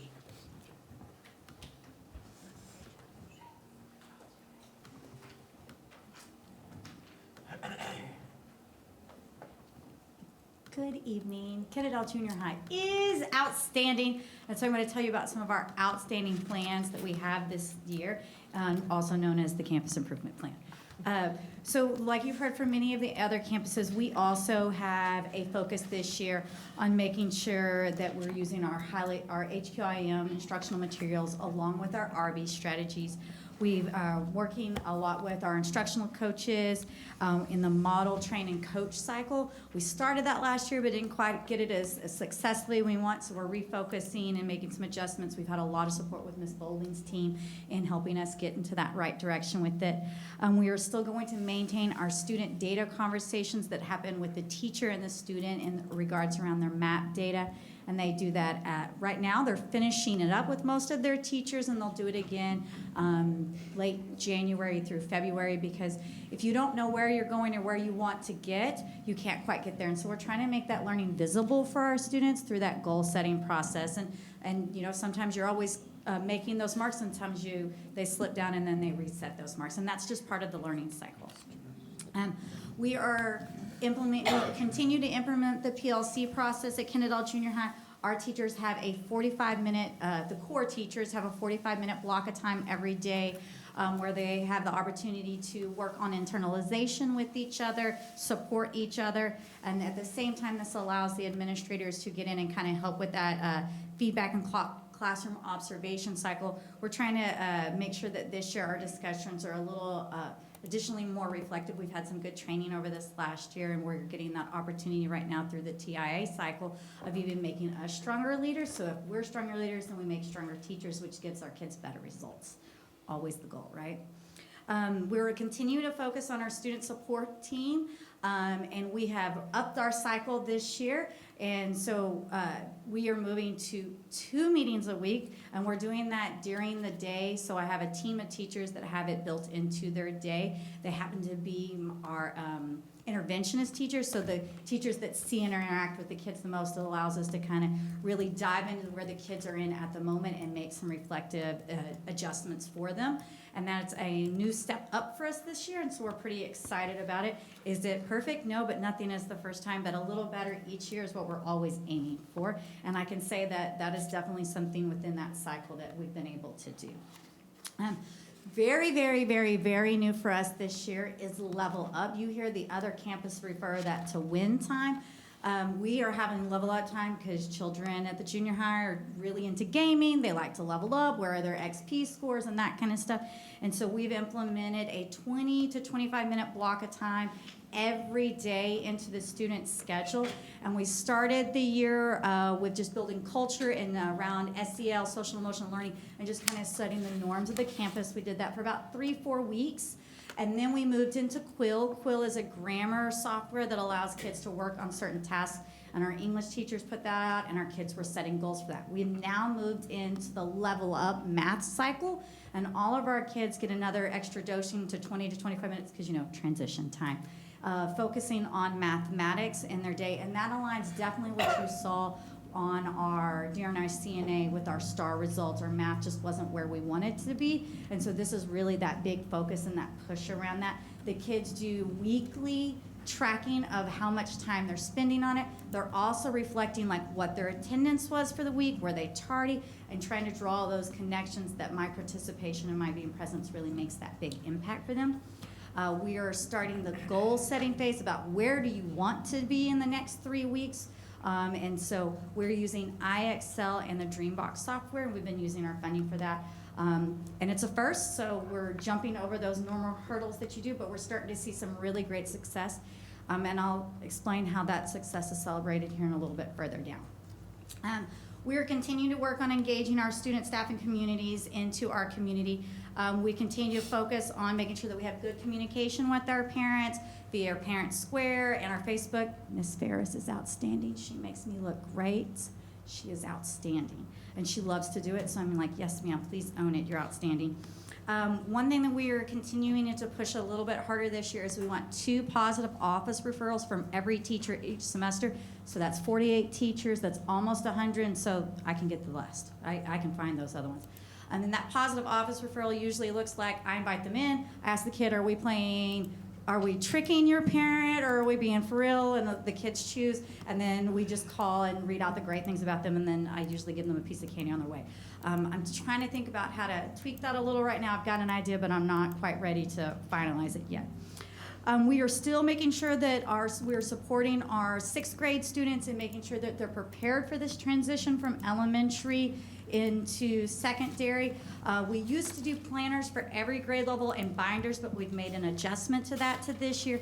And so this year we're just having the kids keep folders, and the planners are still being taught in 6th grade and really focused, because then most of the time in 7th and 8th grade, each family has a way that they like to do it, but we're still teaching that skill of how to make that connection.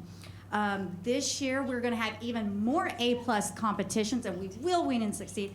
That is junior high UIL, it's just known as A+, and that is an enrichment opportunity for our most high achieving students. They want to compete and win just as much as everybody. And Genesis, she was the girl here last year who had 99% on her PSAT. She's ready to throw down. She's told me that multiple times. She's gonna bring home as many awards as possible. Next, we're gonna continue to promote that safe and social awareness. I kind of already talked about, we spent the first couple of weeks around SEL and our Level Up. We do that weekly in our 7th and 8th grade and 6th grade classes with the Character Strong program, which is the new one that we moved into this year. And so we're learning those new languages and those new ways, but we're really enjoying the Character Strong foundational set. We continue as a campus to focus on capturing kids' heart. Most of my staff had the opportunity over the last 3 years to go to the Capturing Kids trip that was hosted here in the district. And so we have a pretty strong foundation for that, and that's something that we want to continue to push. And for the teachers who are new to us this year, they got a mini version of it, but you can still see a lot of those same skills from social contracts and asking the 4 questions daily in their classrooms. We want to continue to promote a culture where teachers feel valued and respected. And so a couple of years ago, we moved to campus culture committees, and now they're really rising to the occasion, and like they own the whole event. And so you really can kind of see like that pride of, I put this on. Like the Hispanic Heritage Month group just finished with their celebration. I'm sure many of you saw those in our newsletters, and we just kind of capped that out last week with Dress Up. Okay, almost done. Last, encouraging student positivity. You have to bring the positivity out if you want the positivity to come into your world, or at least that's what I believe. And so we will continue with our quarterly awards. They're this Friday. We are Poptastic, aka we're handing out popsicles this time, and that will be for our A+, and our perfect attendance students. And then one of the new things that we're trying to do is celebrate sporadically. And what does that mean? It literally means I have no plan, but once a week I find some way to celebrate some with the students. So a couple of weeks ago I went through the cafeteria with my flashcards. Yes, my multiplication flashcards, and I went to each table and we had a competition, and the winner at that table got a little reward. And like right now through Level Up, at the end of every week, we're celebrating something. Maybe it's the kids who spent the most time. Maybe it's the kids who did the best personal reflections, and the teachers get to decide that. Maybe it's who got the most questions done. It's not a set thing, so that way at some point every child can find some way to be celebrated, because everybody gets that opportunity, or at least that's what we want them all to get. And so those are some of the consistent and yet pushes and growth opportunities for the junior high this year. Thank you. Thank you. Thank you.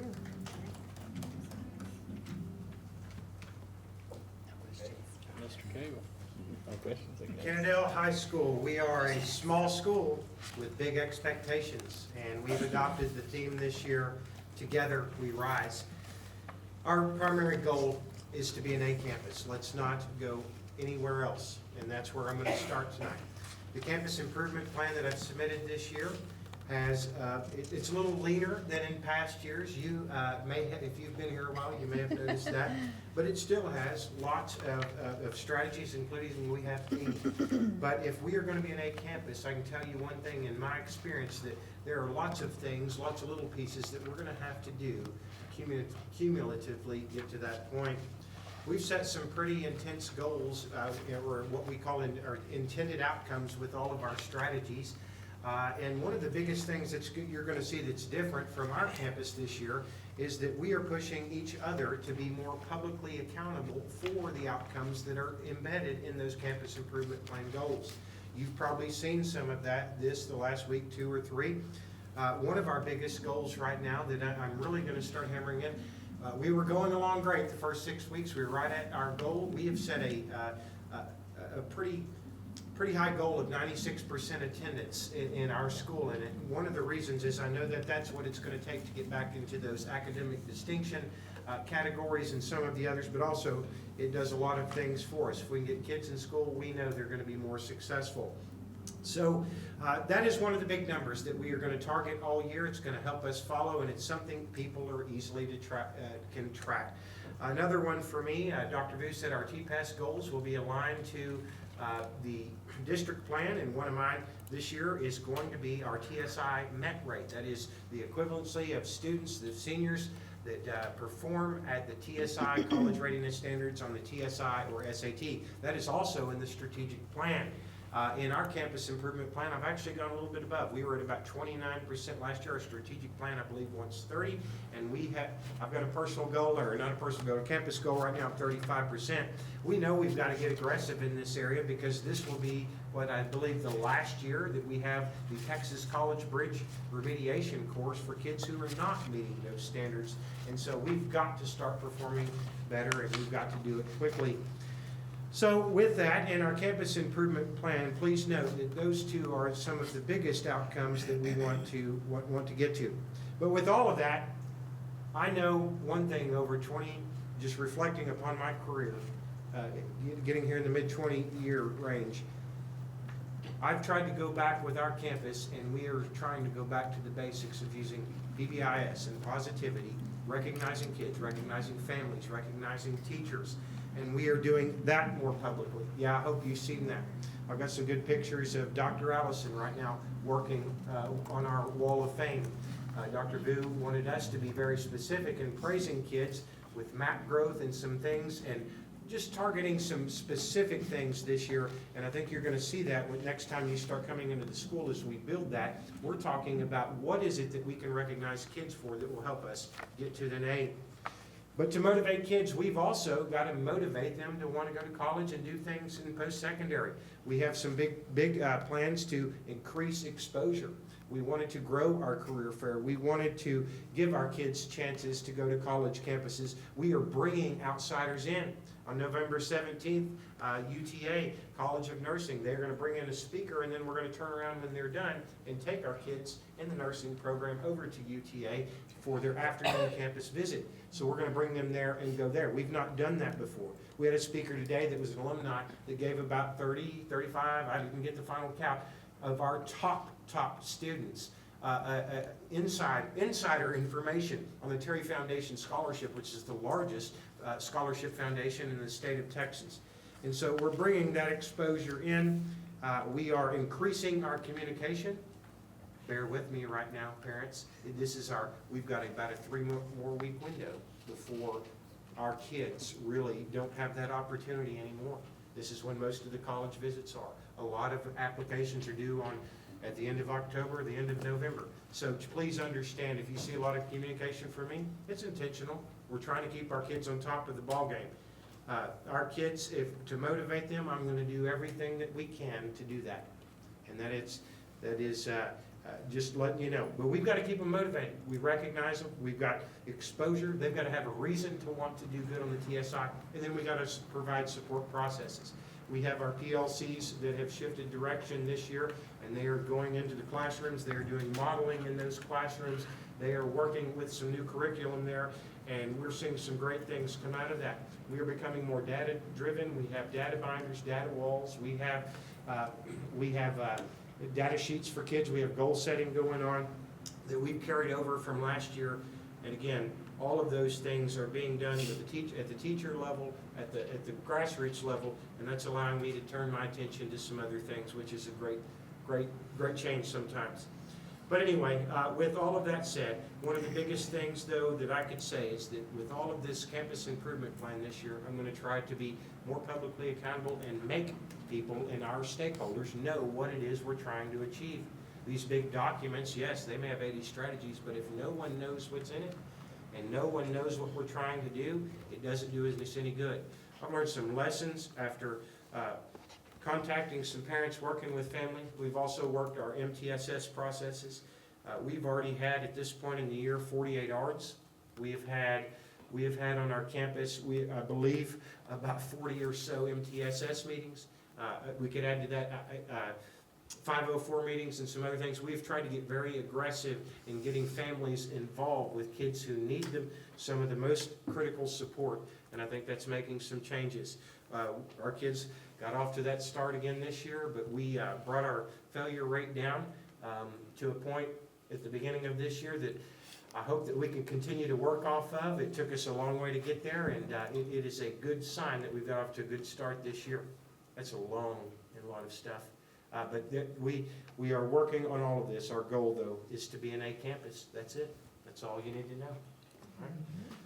And I saw noticed a lot of boys on the list. If they had siblings, if there were 2 in high school, their parents seemed to make them go to school. So we had a lot of perfect attendance on that list right there. Mr. Cagle, I have one comment for you.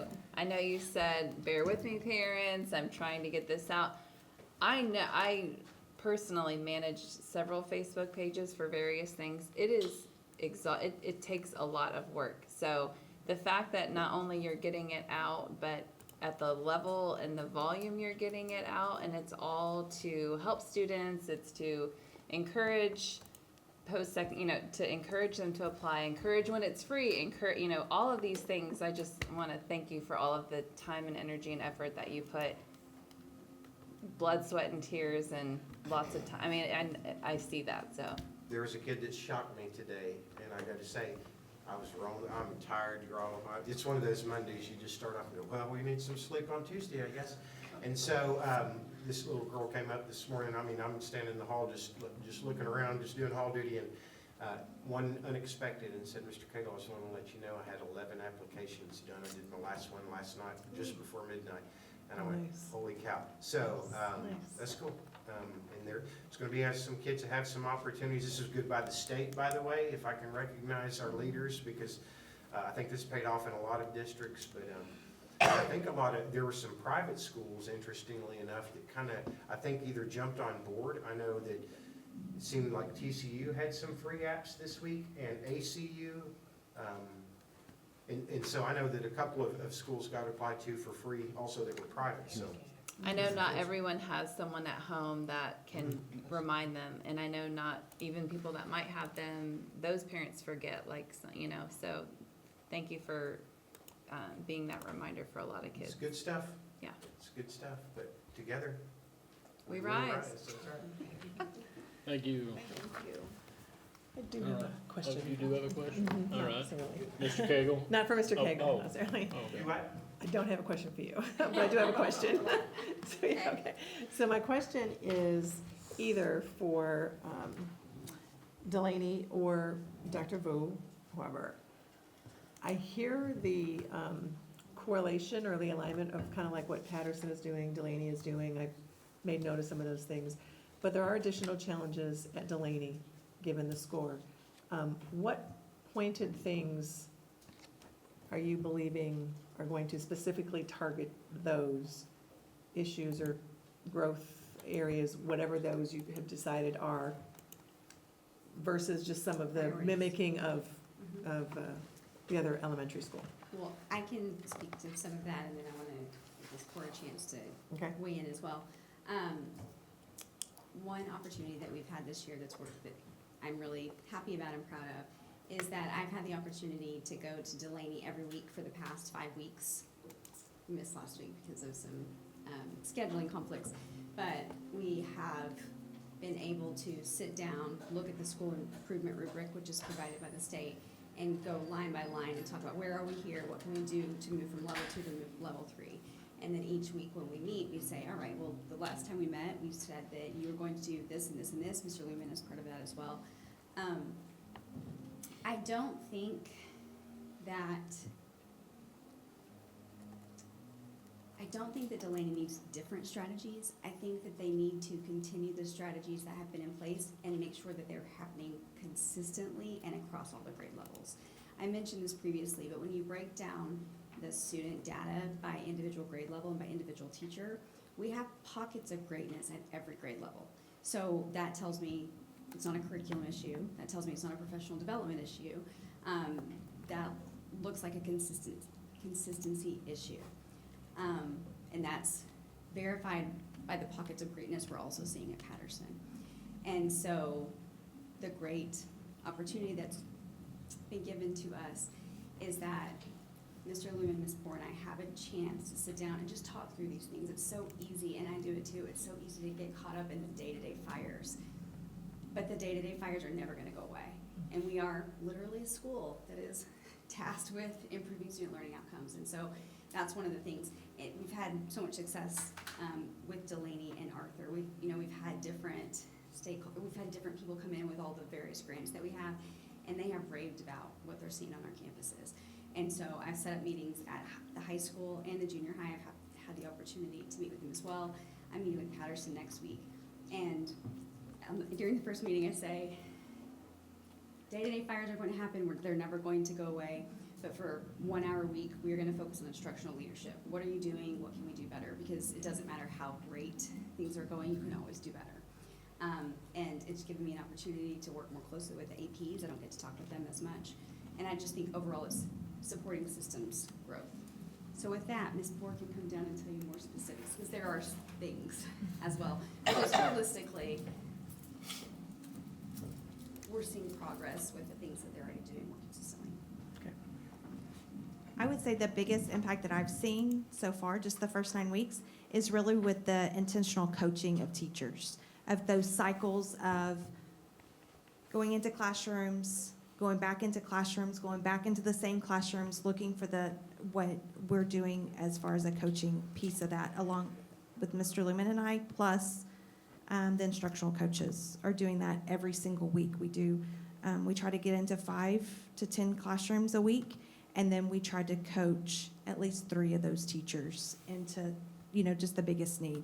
That, and then just tracking data. The students being responsible for their data, the teachers knowing their data. I've met with every teacher one-on-one after beginning of the year data came out, and they made a plan of all their students who are not growing to the rate that we want them to grow, and they've made a plan during win time to address those students, whether they're going to an interventionist or whether they're staying with the teacher during win time, and being very intentional with that time.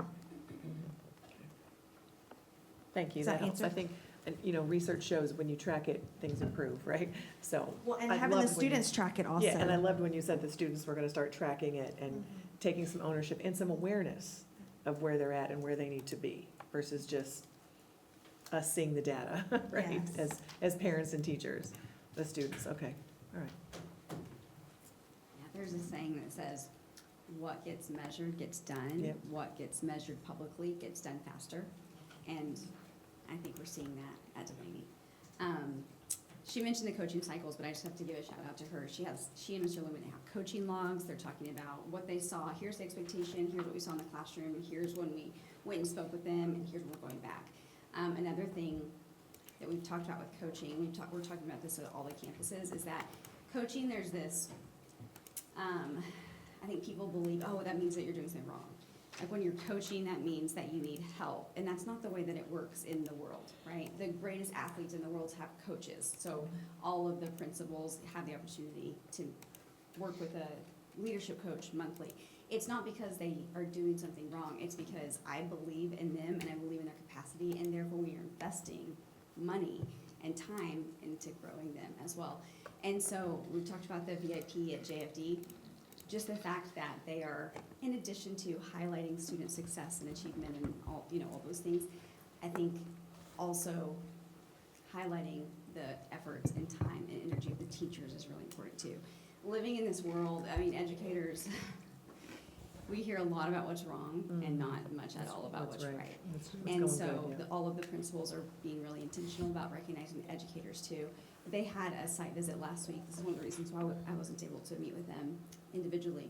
They had a site visit, and whenever the person from the grant came and debriefed with me, she said, if that is happening every day at Delaney, there's no way that you're not gonna see great progress. The goal now is just keep it up. Keep up the energy, keep up the consistency. So they've always had great things going on. Right. We just need to see them every day in every classroom, and it will make a huge difference. Okay. And I have one more shout out before I finish. I promise I'll talk fast because there are so many things that we can do with our evenings after we leave here.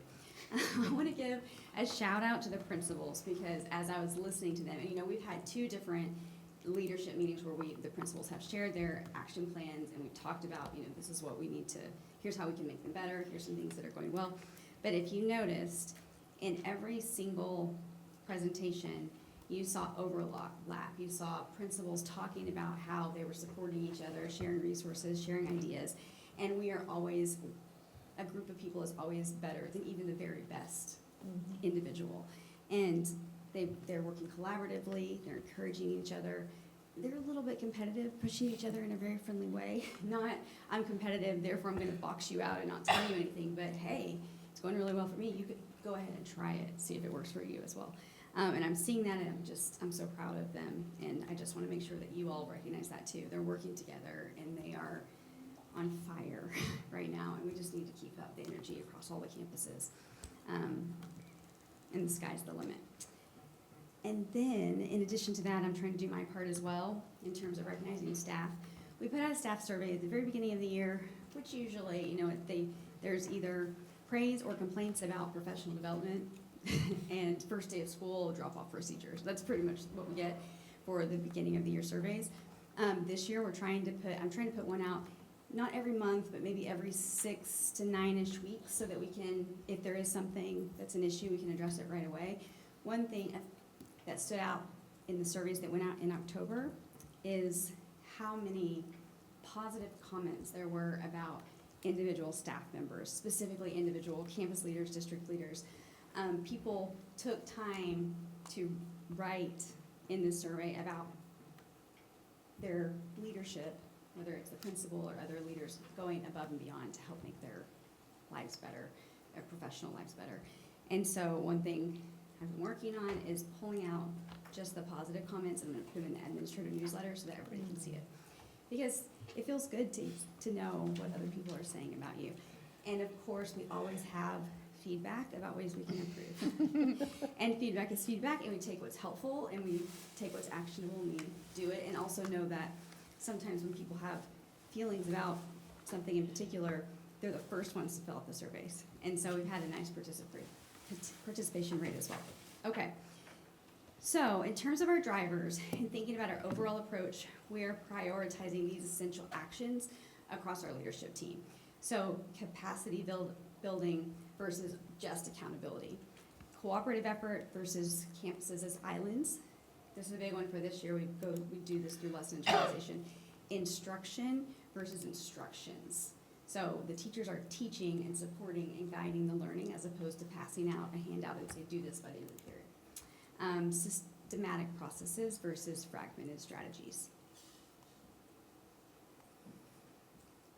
So I'm going to go quickly. You've had this for a month to review. I'm going to go quickly. So again, we have our large goals at the top.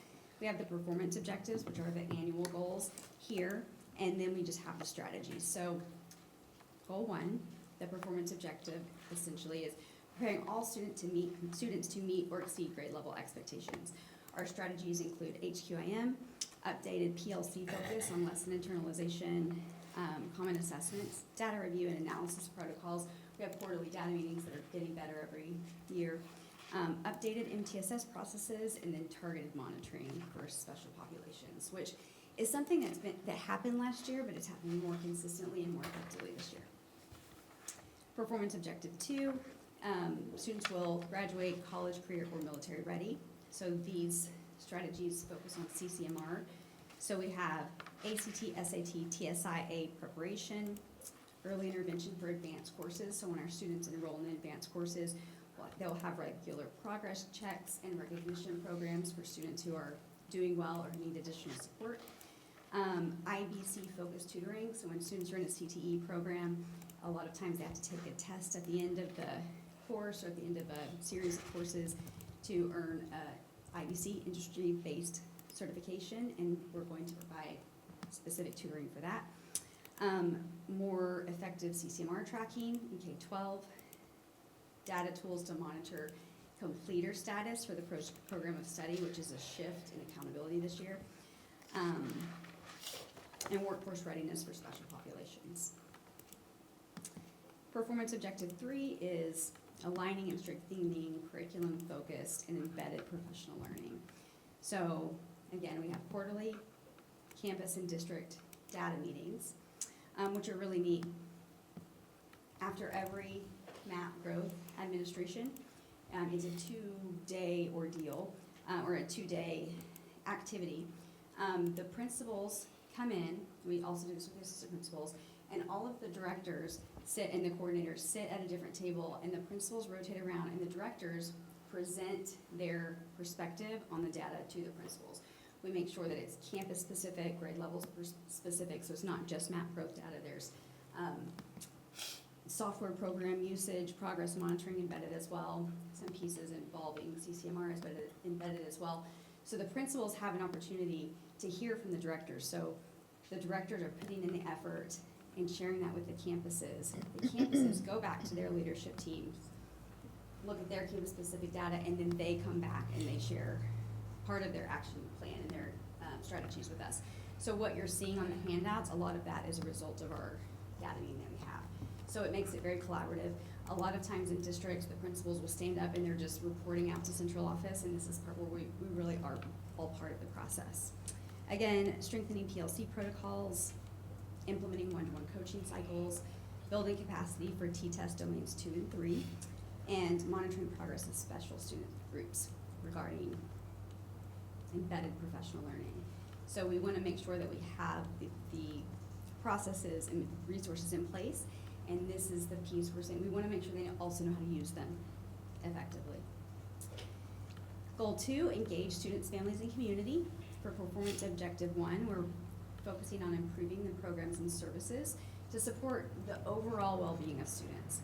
So we have continuous improvement through consistent feedback loops. Part of that is the surveys. So recognizing, okay, this is going really well, let's celebrate that, and making a plan for, we're calling it call to action. So after every survey that comes back, it's find 2 celebrations and at least 1 call to action, and each of the campuses are coming up with something that they can implement to show that they're being responsive to the needs that were identified. Learning events for parents and families, you got to hear a lot about that tonight from the different campuses. We're always focusing on bullying. We have a very tight process in place, but even with that, you're going to see and hear things in the community about bullying, and we always want to jump on that right away and make sure that we address it proactively and communicate how we're addressing it proactively as well. And then just additional resources and workshops for special populations. For goal 2, we want to strengthen the instructional capacity of teachers by establishing a collaborative culture of continuous improvement. So we have the new teacher mentor program, instructional calibration, which is similar to the instructional rounds, which some of you have had the opportunity to participate in. It's just a little bit more T-test specific with our principals. If you haven't had a chance to participate, it's really fun and exciting, as exciting as school-based activities can be. I really love it, and I hope that you all got a chance to do it. We review the Power Walk dashboard, so review classroom data from classroom visits, the teacher incentive allotment, just looking at our calibration there, leadership coaching and instructional coaching. So we have coaches for our teachers, we have leadership coach for our principals, and I have a coach as well. So we have executive coaching as well. So it really is, this is our approach, is that everybody is continuing to learn and grow. Whenever you know everything, it's time to retire, because the more you know, the more you realize you don't know. And so when you get to the point where you think, oh, I got it all, it means you've reached the end of efficacy in general. Our third goal is safe and supportive learning community. So this is specifically looking at physical and emotional safety, so safe and secure conditions. So we're looking at attendance, truancy, discipline, campus safety protocols, the behavioral threat assessment teams on each campus, critical network infrastructure enhancement, thinking more on the technology side, as well as technology support.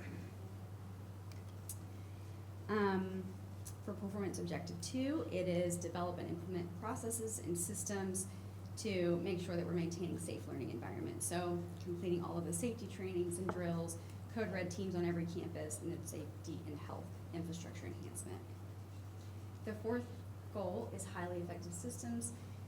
So really focusing more on the operations side, facility side, HR side. So we're looking to attract, recruit, and effectively induct high quality staff through competitive salaries, human resources training as needed, targeted training programs for identified areas of concern, a human resources newsletter, increase and diversify recruitment efforts in critical areas, and build upon existing relationships with colleges and alternative certification programs.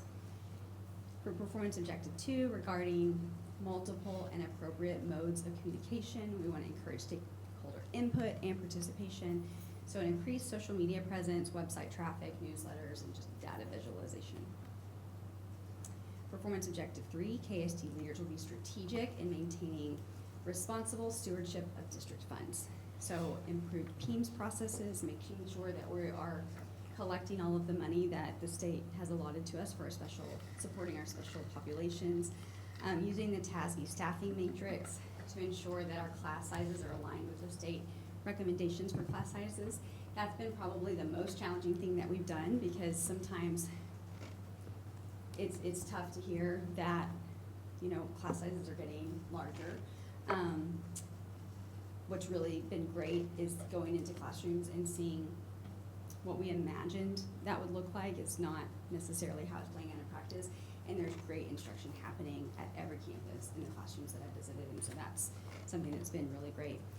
Simplifying the free and reduced meals application process, improving maintenance of effort processes, that has to do with some of our special programs, and then earning transparency star status from the state comptroller, which you heard about from Mr. Sibley. Performance objective 4, this has to do with facilities, clean and operational facilities, effective work order systems, and then enhancing meal quality to appeal to all students. So as you can see, all of the plans support each other. We must continue to work together to build a community that serves all students. And so again, I just shout out to the principals for working collaboratively together to push each other to be better and better every year. Because that doesn't happen by accident. We have to be intentional at every level to cultivate this community through collaboration, reflection, and shared learning. And so, sometimes you see growth before you see the metrics that reflect it. And so I included this is a new slide for this year. These are just some measurable wins that we've seen as a result of our efforts. So we have an increase in number of classroom visits per administrator. We have significant increase in consistent use of high-quality instructional materials in our core content areas. We went from 17% first go-around to above 90. So we know that all of our students are getting access to these high-quality materials. A decrease in disciplinary removals, a shift from needs assistance to meets expectations in special education, and a decrease in violent incidents. So for the past 2 years, we've had 0 violent incidents reported to the state. So for CCMR, you got to see part of this in Dr. Devlin's presentation last month. We had a 25-point increase from 23 to 24, and we're projecting an additional 20-point increase from 24 to 25. So our counselors, our principal, our director of counseling, our coordinator of CCMR, all of these people are working together collaboratively in different ways, sharing their different resources and perspectives to contribute to this 45-point gain in 2 years, which is amazing. This is a quote from our principal when we were talking about this. I know what to look for when I go into a classroom. 3 years ago, if I wasn't in a science classroom, I felt like I was haphazardly checking boxes a lot of the time in terms of T-tests. So that's just, our principals, our campus administrators are reporting an increased sense of efficacy in terms of instructional leadership. Teachers report increased satisfaction and transparency around expectations for classroom instruction. There was a time when teachers said, I don't know. They come in and they said, it's not good. So now we are very clear in the expectations, and the teachers are rising to the occasion. We have targeted professional development on each campus, because ultimately growth drives achievement. So, you have some districts who just their achievement is steady, it's high, but if we're continually focusing on growth and pushing our students to grow every year, eventually we're going to out-achieve high achievers, because we're focusing on the part that makes a difference.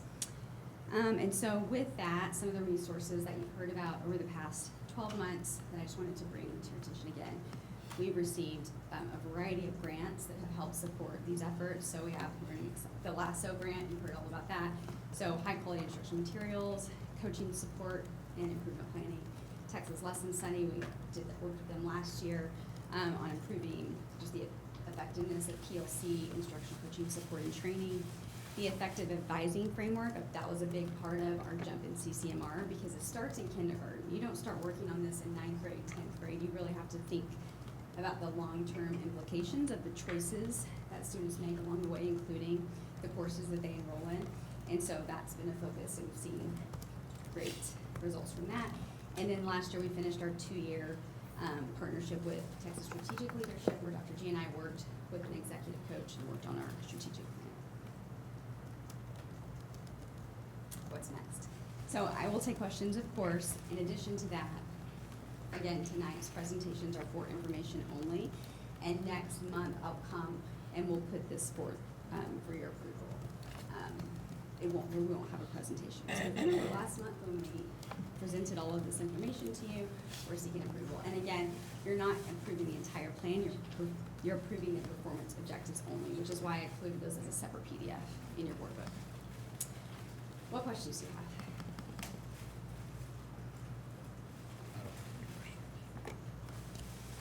Comments? Thank you. Thank you. Okay. Thank you so much. Thank you. Thank you. Thank you. So.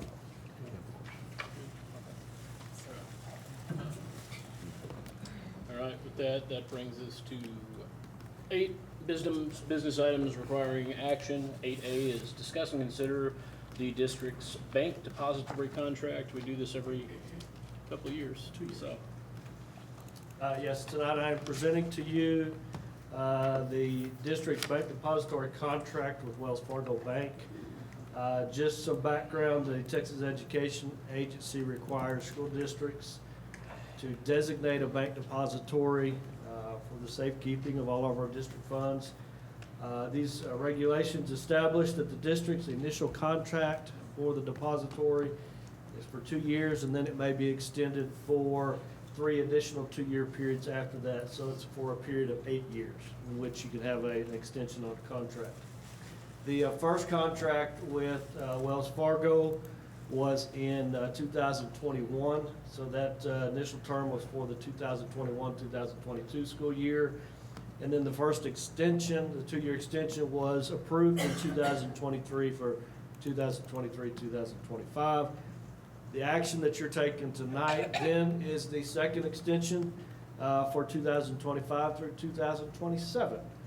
And so just worth noting that the district's District of Innovation Plan does exempt the district from the competitive process that, that the district has to go through under state law. That does not necessarily fall into play here because we still have several years of extensions that we could fall back on. Doesn't mean we necessarily have to. So based on our relationship with Wells Fargo and just the performance, the compliance, their willingness and ability to work with, we are just asking or recommending that we extend that contract for additional 2 years for 2025 through 2027. Any questions about this? All right, well then I will entertain a motion. I'll make a motion to approve the second 2-year extension of the bank depository agreement with Wells Fargo for fiscal years 2025 to 2027 and adopt the resolution extending depository contract as required by law. Motion by Dr. Douglas, Second. second by Ms. McKay. All those in favor, show with a sign of aye. Aye. All opposed? That motion passes unanimously. That brings us to 9, Superintendent's report. All right, so start off with the enrollment update. You have the numbers. I'm gonna ask Lisa to put this in a different format. I know this is comparing apples to oranges when we look at this. I would like to see it more apples to apples. And so, when you look at the reports, if you look at last year's 9th grade and then look at this year's 10th grade, that's a drop of 20 students. But when you look at the senior class, the 11th graders last year to the seniors this year, it's an increase of 10 students. So some class sizes are smaller, some classes sizes are bigger, but overall, I think you get a better picture by looking at it that way. But overall, we are up 4 students from the last reporting cycle. On our attendance, we're down right now. We got 2 weeks left in this grading cycle, or attendance cycle. We kind of dropped off from 96% down to 94.96 overall, but we're still averaging 95.69 or 68. But that's kind of summarizes that. You can read that for yourself. Moving into the next thing, I would like to discuss the instructional walks that we've been taking with the board through the campuses. We've had 2 of those so far at Arthur and at junior high school. We have another one Thursday at Delaney.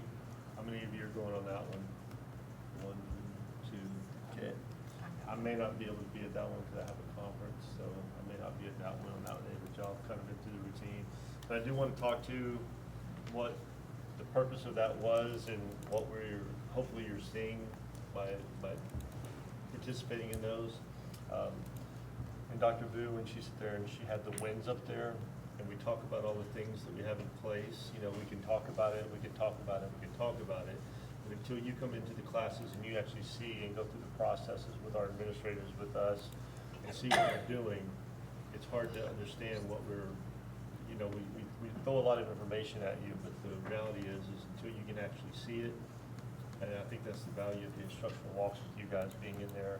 I think Dr. Vu's done a great job. I think our principals have done a great job with, I know they've done a great job. You can see all the hard work that's been put into it. It's a lot of process. It didn't just happen overnight. It's taken a long time. And I really would encourage you to get in to see these instructional rounds so you really kind of fully understand. When she shows you the wins up there, those are wins. We are winning.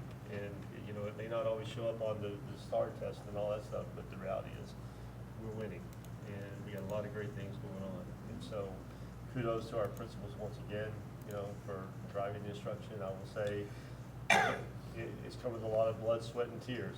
This didn't just happen like that. I mean, it's been a process that you guys have had to go through as well. And I commend you for all your efforts there, Dr. Boo and her team for all the things that they put into place. So yeah, so I would encourage you all to join in on the instructional walks. We have a few more coming up, so sign up if you can. TAD update. Can I add I'm sorry. something to that? Yeah. Just wanted to comment. I have had the pleasure of participating in 2 of those instructional walks. And like you just said, I think it's one thing for us, or myself as a board member, to hear and to see, we need this curriculum, we need these manipulatives, we need these Promethean boards, you know, we have student engagement. It's one thing to see it on paper and hear about it, but like you said, until you can go into the classroom and you can really see the use of those materials, and you can see the curriculum in action and how it comes to life, and you can see the engagement of the teachers with the students. There's nothing like that, being able to see it, than more so than just hear about it. So they have been super, I think, important and just really beneficial as a school board member to be able to participate in those. So I just want to thank the district for fully embracing that, because I know there was a couple of us, and you as well, attended that session at Summer Leadership Institute and came back and we were like, oh, that was really cool. And for the district to so willingly embrace that and so quickly get that going, I think is just phenomenal. It's been a great opportunity, so thank you so much to everybody and to you for embracing that. You have anything you'd like to? I mean, just what she's saying, it's amazing to see all of the hard work that goes into the day-to-day, and even seeing just the little bumps along the road and how quickly you pick it up effortlessly. It's really amazing. So it's nice to see the connection from everybody talking about it and then actually putting it in use. Yeah. I really appreciate y'all letting us see that. Well, thank you for coming. I wanted to say, we can only have 3 board members at each event due to being mindful of quorum. So if you're going to sign up and you realize there's not a spot, but there's a campus that you really want to see, just let me know. I am happy to add additional spots, but I don't want to keep adding them and then they're empty or, only one person signs up, and so we're not able to have a conversation. I'll do this all year, every Thursday if you'd like, but just let me know where you stand on that, but it's limited to 3 people per visit. And I will add to what you were saying, is that with the instructional walks, you actually see what they are monitoring, what we are Right. monitoring as we walk in, and what Right. we're looking for, the look-fors that we're looking to see. It's a simplified version, but the reality is you're actually seeing how it's being monitored. Right. Do you have anything to add? Yeah, I was on the first 2 visits as well, and something for me personally, because I try to visit campuses pretty regularly and visit classrooms when I can pretty regularly, but this is so much different, and not for any, because I think anytime some board, when a board member goes onto a campus, people are, why are they here? What's going on? And especially when you have 3 people walking with the superintendent and the deputy superintendent, then people are like, what is happening? But it's just for this reason that was expressed, and nothing, no ill intent. And if anything, like I said, I do see firsthand quite often at all of these campuses, what all the good things that are happening, and all of the incredible educators and staff that we have all over the place. But one of my favorite things that we've done the last, and I think they do that at all of these instructional rounds, but since it was my first 2 times to do it, but one of my favorite things that happens at the end of them is in this roundtable discussion with everybody is saying, well, what was like a moment of impact that if you could shine a spotlight and share with the community, like this is what's happening inside this building, what would it be? And that was really special because I see those things and I try to, you know, be a cheerleader for the district all the time. But this is a different twist on it, and I really like that those happen. And yeah, that's always my first thought when I leave a campus is I wish everyone could see this. I wish parents could see what's happening. I wish community members could see what's happening, because it's vastly different than what a lot of them think. So anyway, thank you for sharing your campus with us. Thank you for always working so hard, everybody, and you're very appreciated. I just want to add one more thing. I know that at the Summer Leadership Institute, they also talked about, it gives board members an opportunity to be right in the classroom seeing any needs, right? And so, like for right now, everybody has a Promethean board. That wasn't always the case, right? But for us to be in there and see the teachers so, you know, engaged with using that, and the students, and the value of having that, really is an easy answer then when we see a need and it comes to the board to say, hey, we need you to approve this. Hey, approve this money, you know? Right, right, exactly. So it was not only getting to see all the great wins and the great things going on, but if there is a need or there is a challenge, so that we can see it firsthand and then be very supportive of whatever the suggestion or, you know, idea is to kind of fill that gap or to fix that. So it's just so valuable to be in there. So again, thank you. One thing Natalie, Ms. McKay had shared too, that I think is a very common misconception, especially in 2025, and everyone coming home with, most of them, 6th grade and up, coming home with Chromebooks, is everyone thinks that they're just on their Chromebooks all day long and every single day, and everywhere we, and again, but that was something that we're like, oh, wow, in all of these classes, They they're are not just sitting here, they're not just, you know, No, well, they're not coming they're- home with books, and they're just sitting at their devices, and anyway, that's not And the happening. teachers aren't just sitting at a desk. Nobody was handing sitting out at one desk in any instructions. classroom we went to. No. Everyone was up, moving around. Very engaged, Yeah. up, down, Working in the power zone. yeah. There you go. There you go. That's right. That's right. I read the book. What do you say?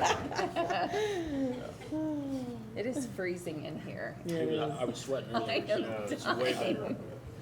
All right, It's like and then moving on 45 degrees. quickly with the TAD update, I had asked Mr. Glover to talk to some of y'all that are friends with people from the Mansfield board. The TAD elections are coming up, and we have to have our votes cast, so our board election, or excuse me, our board meeting in November, we will cast our votes. We are trying to have a coordinated effort with other school districts like we did last year. Mansfield, a little torn. I was gonna have y'all maybe reach out to them and see if you could talk to them about supporting one particular candidate, and I won't get into names or anything, but Mr. Glover will be happy to share that with you. Okay. And then legislative update, I'm touching on DOI here. We have to, our DOI, of course, with all the legislation, especially Senate Bill 12 and all the changes that took place and some of the other House bills that affected discipline, our DOI is not, we're not breaking the law, but the reality is it's contrary to what the law is stating now, so we really kind of need to update that. There's some other things that we need to maybe amend on it, so we're going to be having, Dr. Boo's going to be organizing DOI meetings. We're going to be meeting with, having the community meetings, and we'll be bringing that to you hopefully before December's board meeting. So, yeah. It has to be done before. Yeah, so I'm giving you that heads up, so we've got to get that done pretty quickly because we go into the spring semester and there's some things that we need to have in place on the DOI. Okay, and then Veterans Day program, it was originally scheduled to be on Veterans Day the 11th, but it got miscommunicated, so it's actually on the 10th, on the Monday, so it'll be Monday the 10th, so mark your calendars, that's always a good program. But we do have that switch from the 11th to the 10th. I'm sorry? And then, it's not on here, but I'm gonna touch on it because Rotary, I went to Rotary and Broach. I think you saw me do the presentation on Safety City before. A lot of people are calling it Safety Town. They like Safety Town better than Safety City. I don't really care whichever one. I call it Safety City, 'cause that's what I do it as. But Safety Town seems to be the one that everybody seems to be hanging their hats on. But we, Rotary, I went to Rotary, broached the subject of creating one. They were in favor of it. They reached out to a local business called LBK Roofing. LBK Roofing came out. They power washed. They provided some labor. They did the base coat, and helped with the base coat, provided all the materials, and supported the project in that capacity. And then we were gonna map it all out Friday night, and we had rain coming Saturday, so we couldn't chalk line everything that we needed to chalk line, so we had to cancel it and get it all done on Saturday, and there were 5 of us that were there doing it. Sean's mother, Mrs. Bugger is one of them. Jessica Main, the artist who kind of laid it all out, and she designed it, and we laid it all out. And my wife and I, and we painted for 7 hours on Sunday. So that was, I'm very tired, and my foot is killing me today. So I'm ready to be done with my superintendent's report and move on. But it's awesome. I mean, Brian, I don't know if you can. I don't think you can pull up pictures, can you, from it? But it's actually really cute. And, you know, we brought a few of the little tricycles that Miss Wells has bought and put the signs out. And right now, the buildings aren't out there. We got that's the next phase of it, is getting the buildings and putting them out where they can drive around like a city. We talked about possibly on that wall that you see right there on your screen, putting a mural there that's got like, it says Safety Town, you know, Safety Town up there, and it's got like the bank, the courthouse, you know, just different library, school, you know, different things. Starbucks. Huh? Starbucks, maybe, yeah. Kennedall Water Tower. Yeah. I just want to comment on that and say kudos to you. I saw some pictures on Facebook about that as well. And I know you've talked about that for quite some time, that being kind of a dream of yours.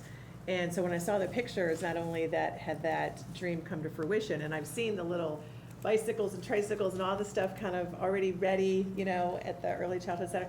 But what I thought was just the icing on the cake is not only was it your dream and the vision came true, but you and your wife with pictures of you guys out there sitting on the ground doing the painting yourself. That is a superintendent leading from the front. And that was an amazing thing for you to do. So thank you so much. Thank you. And Miss Wells, at first when I said it, she's like, what? Yeah, it's like, but then she like bought into it, and she like bought all this stuff, and it's like, yeah, this is great. And tricycles are really, they're pink, white, and gray, and I mean, they're like, so, and they got little ducky horns on them. Yeah. I only came home talking about it. I didn't know what she was talking about. Makes more sense. Because we've got a new playground. And our next plan is to work with the police department and have them come out and give safety lessons with the children. Awesomeness. So, yeah. Awesomeness. Yes. Yeah. That's So- great. So that's, like you said, it was a dream of mine, a vision of mine, and, you know, it's slowly getting there. The back area, we're working on getting everything fixed on with the drainage and everything else, and getting the basketball court done. So like, what's coming there is, will be a little miniature soccer field and basketball courts, and there'll be just a lot of places for kids to have fun, so. And you could have just sat back and said, hey, people, make it happen. But you were the one that led that and was right there in the midst of it. So that was kudos to you. That might not have been part of his dream, laying on the floor and doing it himself. I would say, I'm hurting today, so, you know, it's like, But it happened. I'm not there quite you as go. young as I used to be, so. Mr. Franklin got the pictures up for you. Okay. Oh, yes, there you so- go. so- Okay. Yeah, you can just kind of scroll, you see the little bikes down on the end, and, you know, it was, what was funny is whenever somebody would step in something that wasn't quite dry yet, and we had to like touch everything up. Yeah. Very cute. Bikes Looks are- awesome. We didn't get a pink one out there, we didn't, you know. Now, did you ride the bikes? Yeah. Oh, are you, Yeah. do you want to ride the bikes, Mr. Serta? I was works. asking That's if good. Mr. Dr. G rode Oh, the okay, bikes. I thought it was like the helicopter. I don't quite fit on that, but I think Miss Wells has ridden one, you know, she's been on one, so yeah. I can ride that thing all the way. That's awesome. But that was a 60 by 20 area, so that's It's a lot of get pretty painting. perspective, and it goes the length of the playground, so it's in between the back wall of the building and the playground, in perfect space, so. Awesome. All right, Well, That's for me. that brings us to item 10, board discussion here. I have one other question, I'm sorry. Yep. I think I put this on the form. Do we have any update on the Mondays and what we're gonna be doing with Mondays when we do the 4-day? Ms. Gray is working as far as, we've been working with iZone, so we've been having several meetings with them, and we've got a lot of things formalized there. Ms. Gray is working on staffing for the EA students. Okay. Yeah. And then what about opportunities like for, I don't know, we just kind of always refer to it as opportunities possibly on Monday for tutoring or enrichment or addressing star gaps or whatever. I don't think we really got into depth about it, just Monday opportunities. Yeah, and I think that comes back to if there's a severe need for tutoring, I I'll guess. add it to the agenda, with the meetings I'm having with each campus, because I think each campus will likely look different. Did you all hear that? Monday opportunities, we'll talk about it at our next meeting. Okay. I'll get you an update. Okay, thank you. Anything else? Okay, all right. Brings us to board discussion here.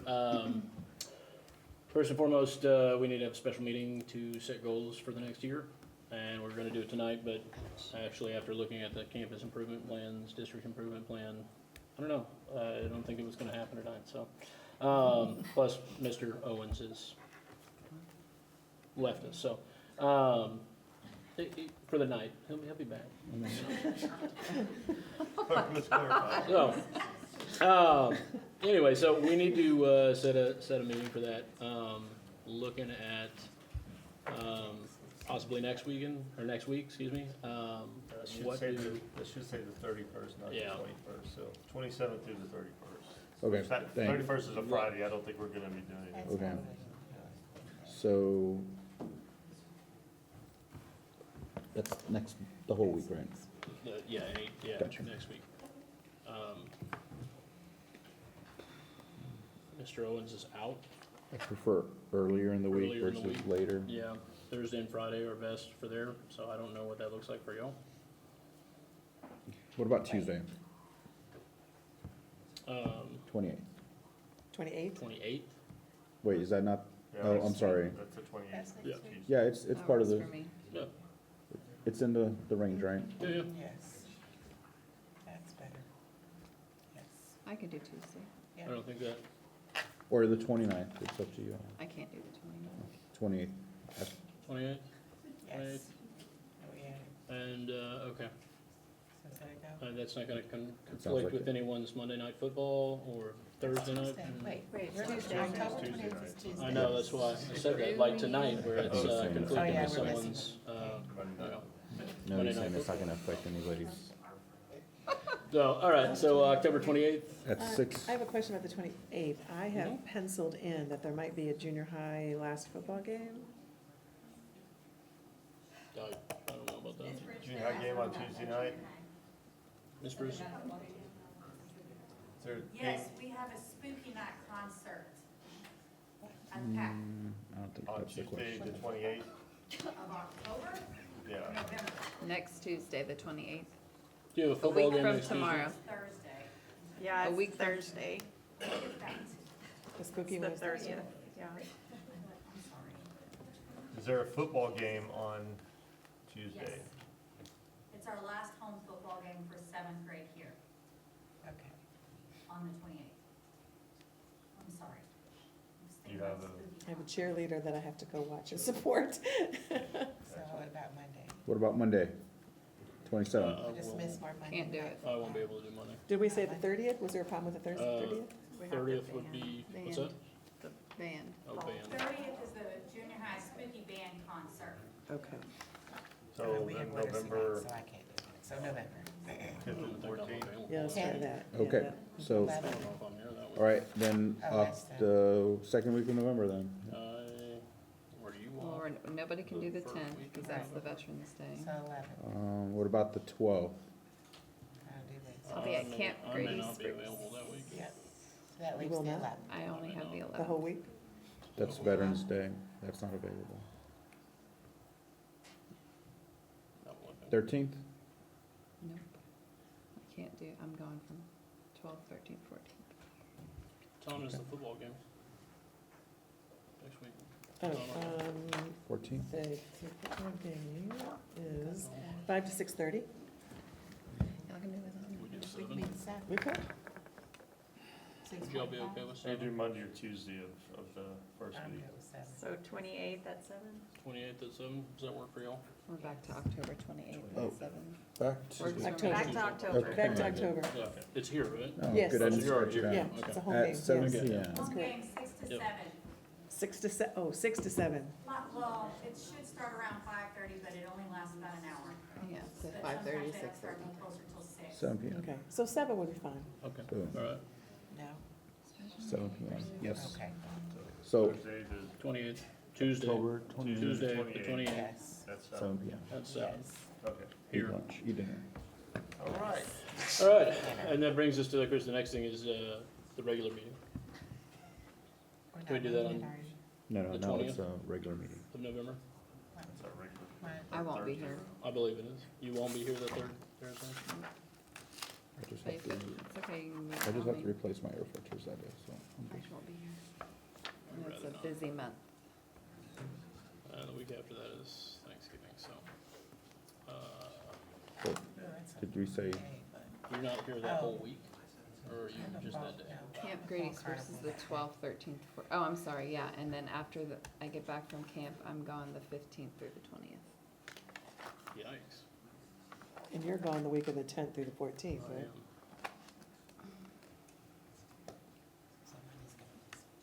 We just have to have a quorum. Yep. So I guess we'll have to do that week of the 20th. Okay, November 20th? 6 PM? Can we do 6:15? Please. Mhm. And we can do 6:30, but I just need Fine a, with it. I just need a few extra minutes. You're good. Thank You're you. Wait, Miss Moody asked 6:30. 6, Never mind, 6:15. So we doing 6:15 or 6:30? 6:15, please. 6:15 at That's November Thursday, 20th. the 20th. Okay. Someone else can take notes that night. Pass that off to Mr. Owens. Not me. All right, so with that, we've got Ms. Villa Gomez. Do you want to give us a update on the Golden Wildcats and how that's been going? Sure. So, at the last meeting, we talked about the Golden Wildcats initiative that we're beginning. We had a meeting, myself and from Central Admin, we had Jordan and Ashley, and then we invited a couple of the key people we thought from the community that we thought could help us get this off the ground. So Myra Rickard came and Joe Taylor came to that first meeting. We got a website going, we got a face page going, we got a Google registration form up and running. I say we, I didn't do any of those things. That was Ashley and Jordan. And within the first 24 hours, we had 46 people sign up. So that is fantastic. I do want to clarify, because most people are saying, well, not most, some people are saying, didn't I already have this? We have always had the Golden Wildcat Fan Pass that Golden Wildcats can get and get free admission to home games and events, things like that. This is taking it up another 5 levels. This is going to be more of a community engagement and almost like ambassador program for these individuals. So we envision a lot of community and campus district partnerships, and I'm very excited about it. So we are up to about 60 people signed up, and we will have a table set up Friday night at homecoming to pass out flyers, because we're expecting we're expecting some additional people that might come to the homecoming football game. We'll pass that out.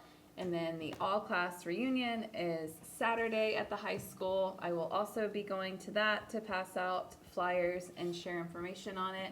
And then once we get registrants from both of those events.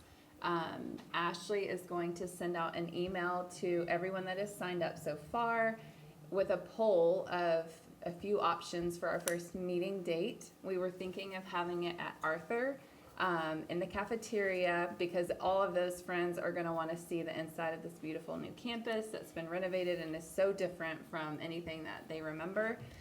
And then we will kind of workshop and brainstorm ideas for our first big thing. But some things that have already been in discussion are that people seem to be excited about was helping at morning drop-off with high fives and being very extra cheerful. People liked the Reading Buddy partnership. Everyone is required to have a background check, so no worries on that. And then one thing I talked to Ms. Poor about too was if we want to maybe partner with and get some of these friends to help with like lunch or recess duty, just to be an extra presence with eyes on situations. Anyway, there's. Chaperones Friday. Oh, yes. Yes, at This the. Friday. Yeah. Oh, at the midnight homecoming dance. Yeah, they'll be all over that. Anyways, there are we have the longest scroll of options that we're going to offer and invite people to participate in. So we're very excited. It is very exciting and brings up actually something, just as a reminder, it's homecoming week, so if you get a chance to game on Friday, I know we've got 2 people signed up to do burgers this week, so that's. I don't know about cook, but I will be That's, yeah, I was gonna say that, I think Are Mr. you Sturt and doing Miss it? Moody, I think that's y'all, so, don't forget that. So. Mr. Serta likes to cook. But yeah, other than that, that's all So I've got. he'll bring a special burger seasoning. Wait. Oh, yeah. He forgot it last time, but he wanted it. No, Oh, no, you I had it. didn't. You had it Yeah, I last did. time. That's right. We were talking about it. He That's had right. it in his burger Yeah. seasoning holster, That's right. Wait, ready to did- go. Sean, Quick draw McGraw over here on the grill. So. have I already signed up for that? Yes, you did. Okay. You signed up for it a month and a half ago. Yes, sir. This Friday. Do you know you're Yes. signed up? Did you? Yeah. I remember signing up. okay. I just don't remember what days. But You're it's good. this Friday. Good, thank you. Are you good? Are you good with Friday? Of course, yeah. All right. I signed up. All right. Well, that that brings us to 11, which is personnel.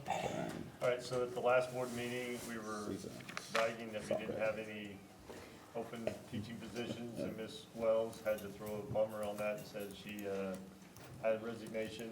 Well, that didn't show up until this board meeting, but she's already hired that position, so we, with all. Thank you all. With any time a teacher tries to resign during mid-contract, we'll let them out of their contract as long as they stay and work until we can find a replacement. She's already found a replacement, so that's why we have the resignation, so. And so that explains that one, and we hired a sped para, and other than that, that's pretty much it. All right. That brings us to 11C then. Other matters concerning personnel. Not personnel, but we we do do have- have closed session items that we're gonna go in under. So we are gonna do that here. All right. So Once again, thank y'all. Thank I'll tell you what, Thank we're you. gonna. Do y'all wanna take a break? Do you need a break before we do anything? Couple minutes. Well, we gotta give them time to Get out Yeah, of that's here. true. exit out. All right. Well, we will take a 5-minute break then at 8:55.